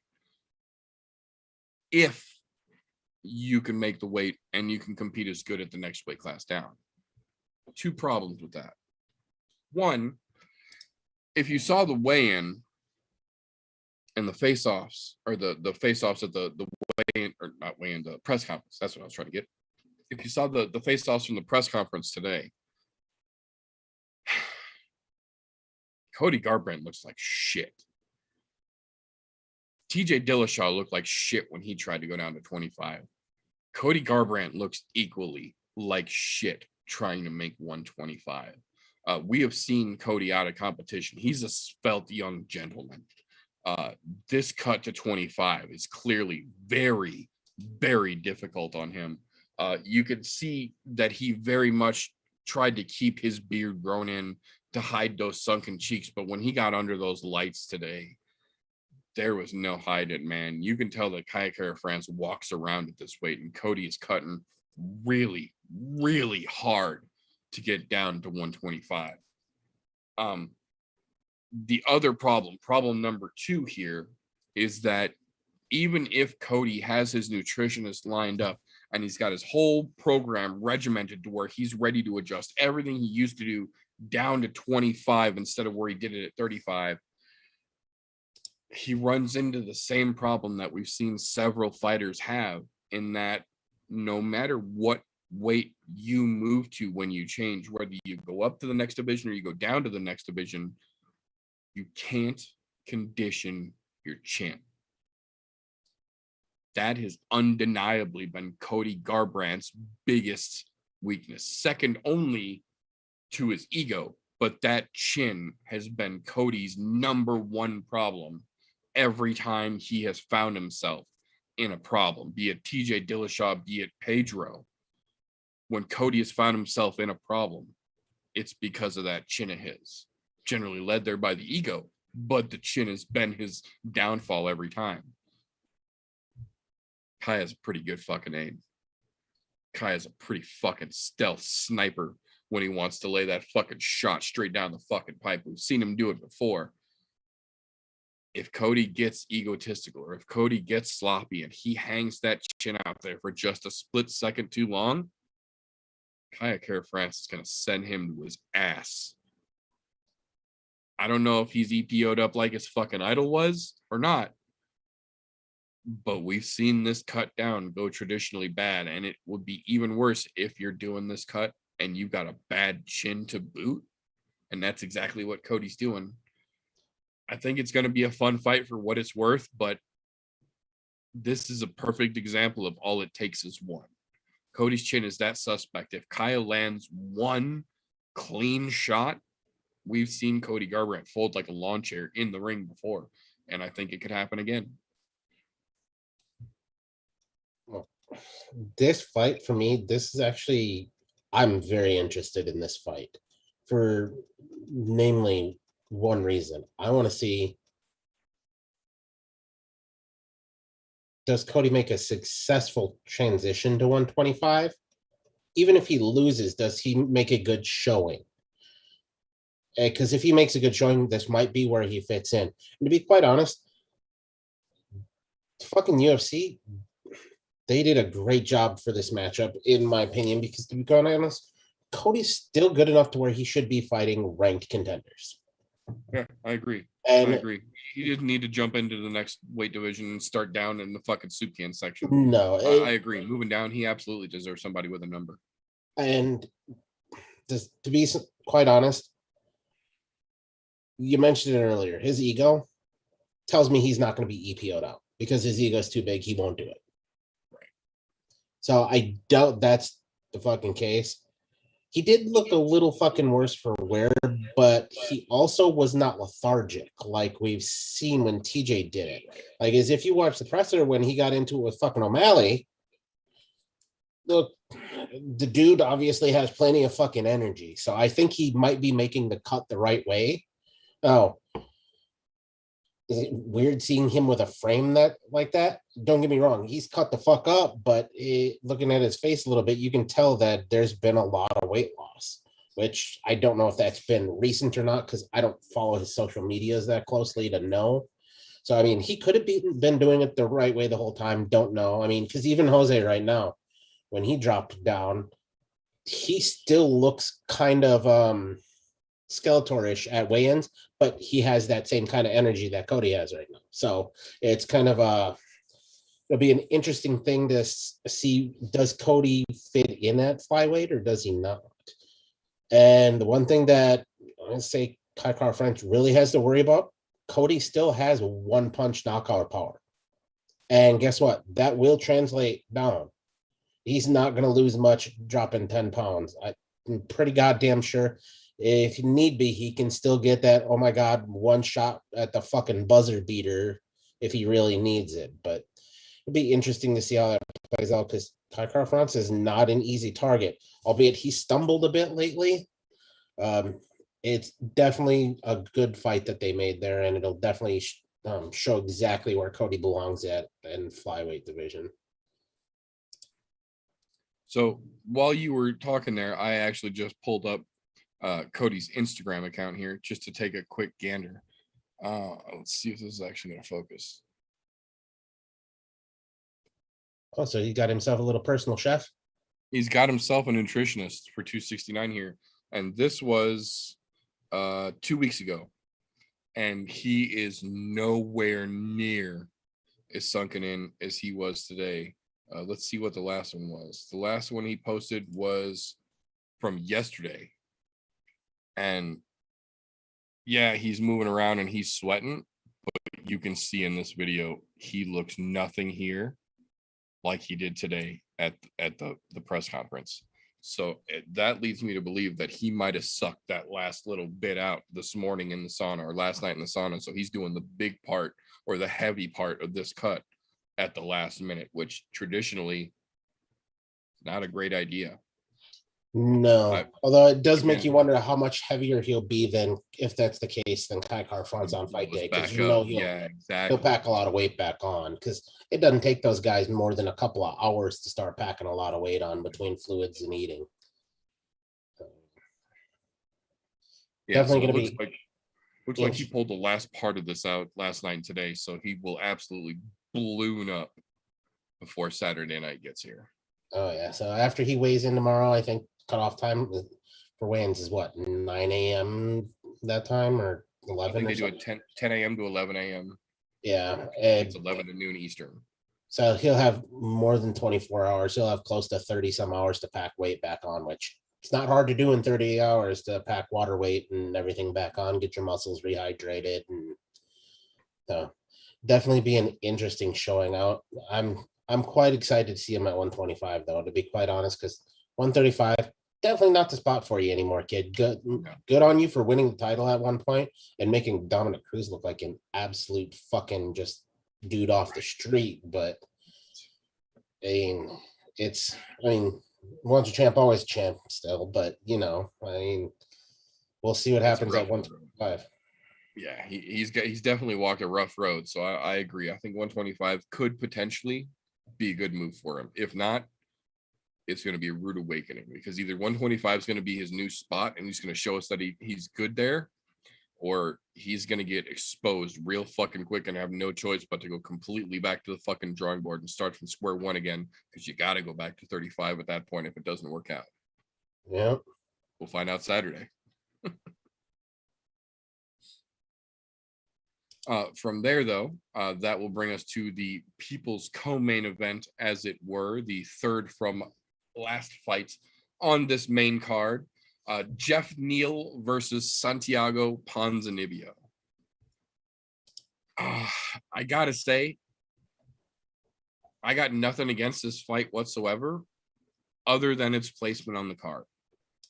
I think it's got potential to be a very interesting matchup, especially considering Jeff Neal's distractions that he's had to deal with over the last couple of weeks, to say the least. And I don't think it's a bad matchup, 12-14, but realistically, this does less for the division than Paiva versus O'Malley does, in my opinion. I don't understand realistically why either one of these two are on the main card when there are more impactful and more potentially entertaining fights sitting on the prelims. I got nothing against either one of these guys. I just realistically don't think this is going to be that exciting of a fight to set you up for a pair of title fights. No, I'm more pissed about this fight because I don't get 3Ps in a soda. Well, the placement really fucking sucks terribly, like absolutely horribly. To be quite honest, you can put Cody Garbrandt and Kayaker up front in the People's Co-Main event, and it's better than this. But the only thing that I think is going to work out well here is we're going to see Jeff Neal take his third loss in a row, which, to be quite honest, I would perfectly be all right with. Not to mention, if we're doing MMA math here, which I'm going to sling out here, Ponzinibbio knocked out Magny. Magny beat Neal. Just saying. On paper. Yeah, on paper. On paper that says Neal's getting knocked out again. But, you know, MMA math doesn't work, but it was worth the put out there because, you know, just don't like the placement. To be quite honest, this should have been like the co-main on the prelim and had like Munoz, Cruz, or Emmett Ige up there. But no, here we are with fuckery afoot because God forbid you had a fight that people wanted to see lined up, but when it fell out, you didn't move it off of the main card. Doesn't make any sense. Realistically, this fight shouldn't be taking place on this card. If this fight was going to take place, it should have been moved to next week. Jeff Neal got arrested last week and has already said he did the thing that they arrested him for. Like, he was drunk and had his fucking gun on him. DUI with a fucking weapon with him. DUI with a weapons charge. And he's fighting on the pay-per-view. Yeah, and with not even a week later. The gun was his and legally owned, but anytime that you're in possession of a firearm when a crime is being committed, whether it's a DUI or fucking jaywalking, it's a fucking felony. Yep. So, I mean, automatic. Good luck, dude, but I'm sure he'll end up with just a fucking slap on the wrist because that's how that shit ends up working out. Right. But to be honest, they should have pulled this, not even done it. Like, they shouldn't have given Jeff Neal the fucking opportunity, except for the UFC probably went, Santiago Ponzinibbio stepped up on short notice. We have to afford him this opportunity, not because Jeff Neal's a fuck up, but because Santiago Ponzinibbio was big enough to come out and say, yeah, I'll take this on short notice because somebody injured their ribs. Yep, I agree. But that bullshit out of the way, we'll move right along from that fucking disaster to the first of our two title fights that are going to be bringing up the final pay-per-view of the year for the UFC. The first one being Amanda Nunes stepping back in to defend her 135-pound belt against loudmouth Juliana Pena. I gotta say, I got nothing against Juliana Pena's resume. I got nothing against Juliana Pena calling out the champ. But the narrative that she has tried to paint, that she's the boogie woman of 35 and that Amanda has been ducking her, man, you make it real fucking hard to be a fan. Credit where credit is due. Juliana Pena was the first female Ultimate Fighter. You can never fucking take that away from her. That is a legitimate accomplishment. But Sir Mix-a-Lot size, like big butt. That don't make a fucking hill of beans when you come talking to the fucking GOAT, the legitimate greatest female combat sports athlete we have ever seen from any organization. I don't care how many fucking cans Cyborg goes to Bellator and crushes. She will never step out of the shadow of Amanda Nunes being the legitimate greatest women's mixed martial artist we have ever fucking seen. Props to Pena for trying to make yourself that fucking girl, but I don't think she is. I think she's going to have a real bad night, and I think Mike Tyson said it best. Everybody has a plan until you get punched in the face. You know what I think part of that is I think she's painting that narrative that way because she needs something to pump herself up with. Because look, yeah, that could be. That's a tall fucking task. The other part of that is it may not be just pumping herself up, but she's also doing a fabulous job of selling the fight. Absolutely fucking amazing job of selling the fight. You want to sell a fight? That's how you do it. Even if you have to fucking throw some shit out there that generically people know is not true, But that's literally a great way to fucking sell a fight. Look, she definitely has earned her way towards the title shot without the shadow of a fucking doubt. But to be quite honest, if she shocks the fucking world on Saturday, that would be the wildest fucking upset that we've seen in a long fucking time.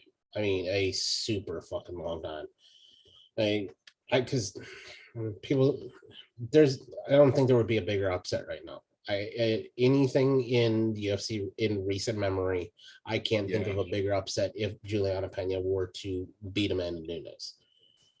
And look, I like where Juliana Pena was trying to do some MMA math and be like, look, I beat the fighter hands down that you had trouble with.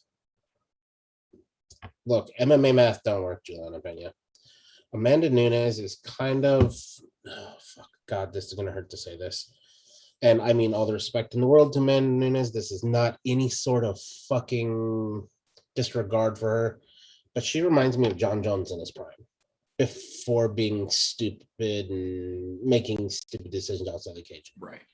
He would toy with opponents and go to what their best area was and beat them in their best area. Amanda Nunes kind of fucking does that. Yeah. I'm just saying, it's out there. So, Juliana Pena, you got a really tall task in front of you. I like where your head's at because you're here to fucking fight and you know it. But let's keep the bullshit aside. I can't say that she's ducking you. Don't be wrong. There's a few times where I'm going, Pena probably deserves a title shot over some of the other people that have she's fought. Right. But Right. I mean, albeit it'll definitely be interesting to see how well Juliana Pena actually does. And where exactly does she belong when it comes to the women's bantamweight division? Does she belong towards that top, or is she just kind of lucked herself into this spot? And I say lucked loosely because she's won some legitimately good fights, but right. it's not for lack of trying or anything like that. Not to mention, she's got one thing Amanda Nunes will never have: the fucking first female Ultimate Fighter. Yep. It doesn't matter what Amanda does, she can never win that title from Juliana at all. So if you got one thing to hang over the head of the current champ, fucking use that. Why not? Be like, where the fuck were you? You know? Right. Because to be quite honest, at that time when Amanda was just coming into the UFC at around that same time, she was not on Pena's level. No, not at all. Because Nunes has evolved. But when she first came into the UFC, she was really not that good at all. Like there was a day when I remembered Nunes going, why is she fucking here? But she made all those right changes in camps and everything. There's a reason why she's got GOAT status now. Good luck, Juliana. I just don't think you got it in you. Although, if you're going to make a fucking wild bet on a hopeful upset, Pena, this would be the one to do it because, man, those odds are fucking stacked. I was just going to say, Vegas has got it as of right now, looking at the website. Vegas has Pena as the plus 650 underdog to the minus 1,000 Amanda Nunes. So if you've got $10 that you're going to throw on a stupid bet just to fucking see, there's your moneymaker right fucking there. Yeah, that $10 make a fucking lot of money. Oh, shit. No, I think my biggest issue with this fight is that Juliana Pena, to her credit, has made herself singularly focused on beating Amanda. The problem is, this isn't just a call out. You're calling out not just a champion, but a dual division dominant champion. Even if, and it's a big if, Juliana does somehow manage to beat Amanda Nunes Saturday night and take that belt, there is no universe in which Amanda does not get an immediate rematch. Yep. Which I guarantee she will put a Conor McGregor-esque Saiyan type level of unfathomable devotion into making sure she's ready for. Versus if Amanda Nunes beats Juliana, she can retire Saturday night and have an almost untouchable legacy that will still, even after retirement, keep Juliana from being able to come back and fight for that belt again anytime soon. Yeah, look, if she shocks the world, she's got to shock the world twice in order for it to actually mean something. Yep. Don't get me wrong, it'll still mean something if she shocks it, because look, you're champion, you're champion. But she's gonna have to pull the old Max Holloway out and do it dominantly, not once but twice. Or the fucking even go the route of having to be a Rose Namajunas and beating the brakes off of Joanna twice. That same kind of concept. So she definitely gets immediate rematch. No double champ is not going to get a immediate rematch. And God, to be quite honest, look, I love Amanda Nunes, but I hate saying double champ because that's a fake division. Look, I'll call it what it is. Yes, she has 2 belts. She's fought at 45, but she holds it at 35. 45, there's nobody really in that division. It's, and don't get me wrong, Dana is trying to pull a fighter over to get her to fight, but it's not really a division. That's the problem. And look, I appreciate Amanda a very lot for that reason, because namely that, and she knocked the piss out of Cyborg. So that's got to make any good MMA fan pretty fucking happy. She literally took David Goliath. I mean, that's what went on there. But calling her a double champ, I still feel weird about, because it's not really a real division, because Dana has not put any fucking effort into actually building a division for it. Right. And said he's going to close it once she decides to no longer defend that title.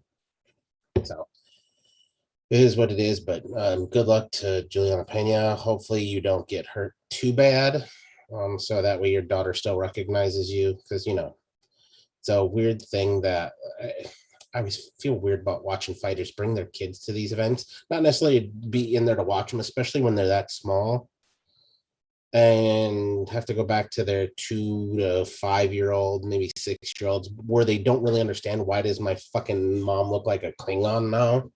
You know, it's a weird thing. So hell, even look at Max when he brought Rush with him when he first lost the belt. Rush was in tears on the sideline, losing his fucking mind because his dad just got beat.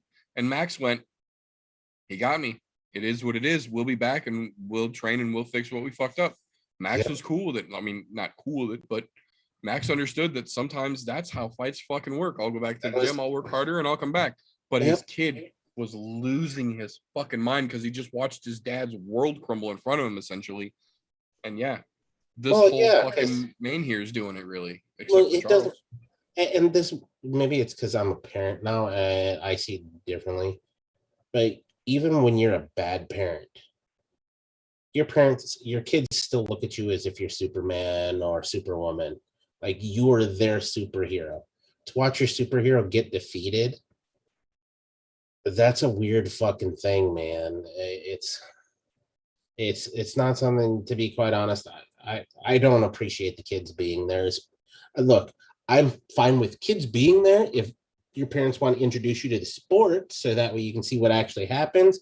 But as a fighter, dude, leave your fucking kids at home, or just don't let them be around that shit until you get home.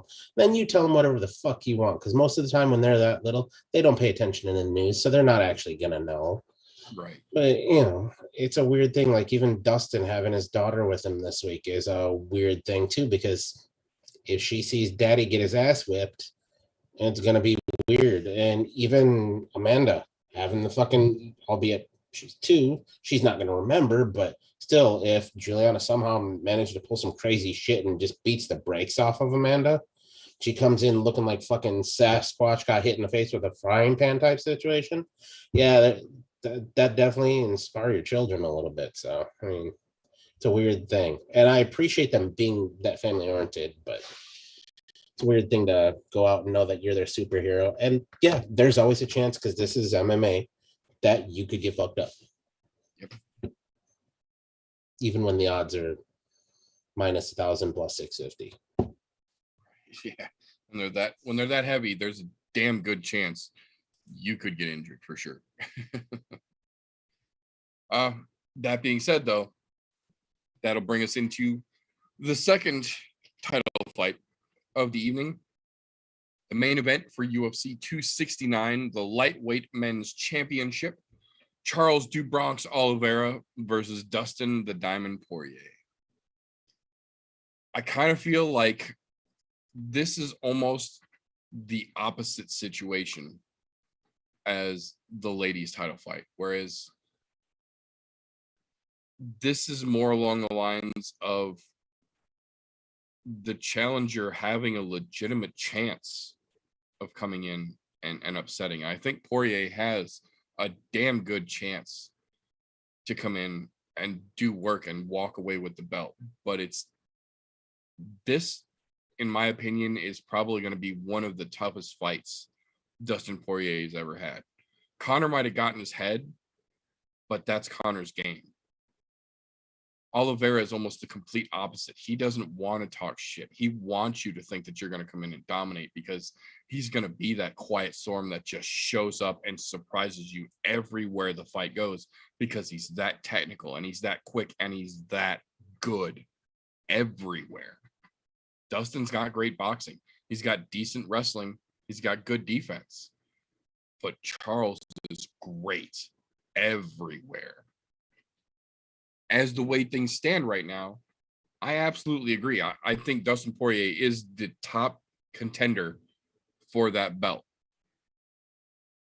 But man, I'm genuinely hard pressed to say that I think that Dustin's going to walk in there and just make it easy and take that belt home. I am willing to admit 100% he has a chance. But I really, really feel like it's a very small chance. I don't think it's going to be one-sided, but I think do Bronx is going to come in, and I think do Bronx is going to do work. I think Dustin's going to give him hell trying, but I find it real hard to root against Oliveira anywhere that fight could go. I really do. Yeah, this is to be quite honest, this is probably the best fucking fight we could possibly hope for, as far as like a title fight is concerned and how close it's going to be. Look, if we learned one thing about Charles Oliveira in that last fight with Michael Chandler, because Chandler did fucking clock him a couple good times where he looked like he was on the ropes. The dude obviously has fucking heart. He might not have the greatest chin, obviously, because it did look like it was definitely not impenetrable. Right. But he has more heart probably than anybody in that division. Don't get me wrong, Dustin's got a lot of fucking heart. And he, as much, you know what I realized is there's time probably 6-8 months ago during the whole Conor shit that was going on, I realized I didn't like Poirier. Then I realized it wasn't that I didn't like Poirier. I didn't like the way that Conor made Poirier act. I can see that. Because since that whole did change. He really did change up. Conor really was under his fucking skin. Oh yeah, Conor was through his head. Because like if you're looking at him now, Poirier's a completely different fucking person. So that tells me it wasn't the Poirier that I thought he had become. That was the Poirier that McGregor made him become, which props to fucking Conor. Because look, you get somebody to completely change their entire attitude towards everyone. Yeah, that's a whole new level of mental warfare. Yeah, for real. the mental warfare on that was fucking fabulous. But then now that shit's all past, Dustin's back to being that same guy that I did like. I'm going, well, it wasn't fucking, that wasn't Dustin. That was fucking Conor puppeteering that shit, which hats off. So, but Dustin, he's only had one fucking loss in recent memory, and that's only been to arguably the greatest lightweight of all time, Khabib. As much as that fucking hurts to say that, but arguably one of the greatest lightweights to ever fucking fight. It's the only loss he's had. He's dominated every fucking one else. Charles has not dominated everyone, but he has also shown that he has a fuck ton of heart. And he's been the slow burn in the UFC for a very long time who's never gotten the fucking accreditation that he had fucking earned and deserved. Partially because he's not a cash cow. I will say it right now. He is not a cash cow for the UFC. Not by any means. Dustin can be a cash cow for the UFC because he is out there. There's plenty of popularity to him, but Charles Oliveira has always been kind of that sleepy fucking, I don't need to talk shit. I'm just going to go in here and let my actions speak, because that's literally what he does. To be quite honest, I would call this fight a fucking coin flip. I don't know who's going to win this. And I think Dustin has a damn fine chance of being able to finally take gold. It's weird to think that both of these two fighters have been along the same sort of path in the UFC, where it's been that slow rise towards the top, and now that they're there, they're going to stay there for a long fucking time. Whether it's one is champion or one is challenger or right in that top 5 area, those boys are going to be there for a long fucking time now. And to be quite honest, this is the best we could possibly hope for as far as how close a title fight can possibly be on paper. And I say on paper because that could change the second it gets into the octagon. But right now, as far as things stack up on paper and the way things have played out, this could be a literal coin flip going in here, which I'm perfectly all right with. I expect to see fireworks out of this. Like, this could be fight of the night potential on this, right? On this fight. And that's if they give a fight of the night fucking bonus, because, you know, fucking probably just give like 12 performance bonuses, one to everybody on the card. Here, you showed up, have a performance bonus. Right. Yeah, I really wish they would go back to that old fucking submission, knockout, fight of the night. If there's no submission, yeah, then throw another performance bonus somewhere else. But still, I mean, yeah, this definitely has fireworks written on it. And to be quite honest, I'm loving the respect that I'm seeing between both of them. They both have the same mutual respect of, yeah, we're along the same lines. We've both earned our ways to where we're at. The only trumping factor that I have right now towards anybody is Charles Oliveira saying Gaethje can come get some too. Which, to be quite honest, I fucking love that. Yeah. Look, Gaethje lately, he's been getting a little mouthy, and he's riled up. He really is. Yeah, he's a little riled up. I wonder if it has something to do with that fucking commercial that he's been in, too long of a story or something. I was gonna say that tequila commercial he did with fucking Chiesa, man. Yeah, I'm going, but yeah, as far as the lightweight division is concerned, he has been a little mouthy, and I'm okay with it because that's what gets you those bigger fights in lightweight division. And he's earned his way towards some of those bigger fights. I mean, he's had a setback here and there, but, and I say here and there, I mean, he lost to the GOAT too. So I mean, it's he's got the same L that Poirier does. So yeah. So it's not like he's a fucking slump, but I mean, knowing when to keep your trap shot when the two guys top are fighting is probably a good prerogative. But on the other side of that, it's also a brilliant marketing scheme. Right, make sure your name's still in the conversation, regardless of how that outplays. Yep, and that's a funny thing because guess what? He got him put into the embedded series, and he's not even fighting. He's in the fucking camera, and he's not even on the card anywhere. So, and then, like I said in the news segment, Dana confirmed it. Regardless of who wins Saturday night, Gaethje's got next, so he got himself where he needed to be. He definitely did his due diligence. Absolutely. But with that being said, that's going to be all we've got for this particular episode. To find out how our predictions play out, the only way to know for sure is to tune in Saturday night and see how it all shakes loose. That being said, though, that is all we've got for this particular episode. So before we get on out of here, I do want to thank GolfTee's for coming along and helping me break down this crazy card that's going to be playing out for his birthday. So before we get out of here, if the folks need to know how they can get the most delicious cheese curds in Wisconsin and maybe bring you some for your birthday, how can they get a hold of you after the show, sir? Wednesday nights here on the YouTubes. Can also hit me up on the Instagrams. And then, of course, I'm here every Thursday night. All 9:30-ish. Yeah, definitely going to be an interesting time. Don't try to call me during the fights or talk to me because I might not be with it 100% because there may be whiskey involved this weekend. And I say may, meaning there will be, but And it's going to be a good time. And for those of you who are just thinking about ordering the fights, order them. This is a worthwhile card where there's enough on it to say it's worth the price of admission for this one. Definitely. Absolutely. Thank you very much for your time, sir. That being said, we are going to go ahead and call that all for this particular episode.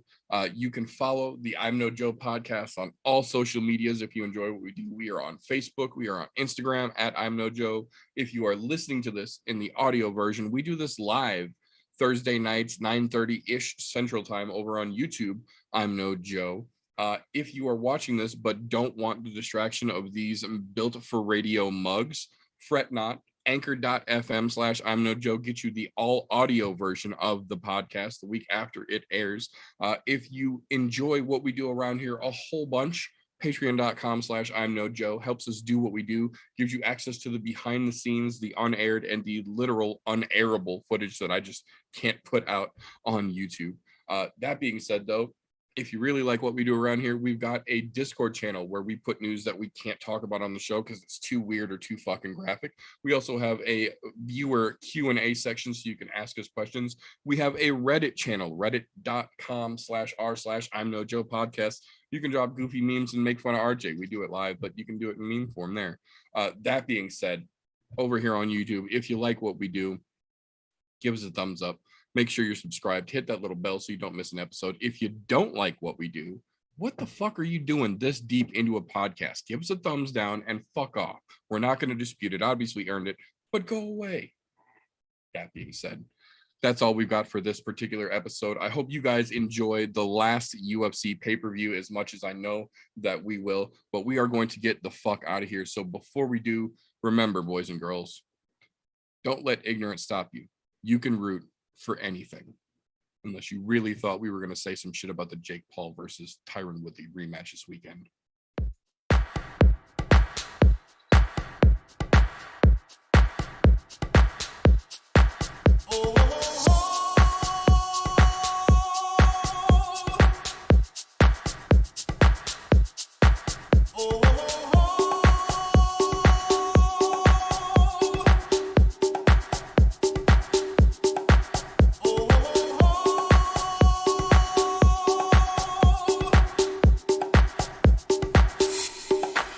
Everybody was kung fu fighting.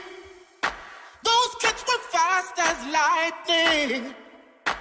In fact, it was a little bit frightening. How do I say goodbye to what we had? The good times.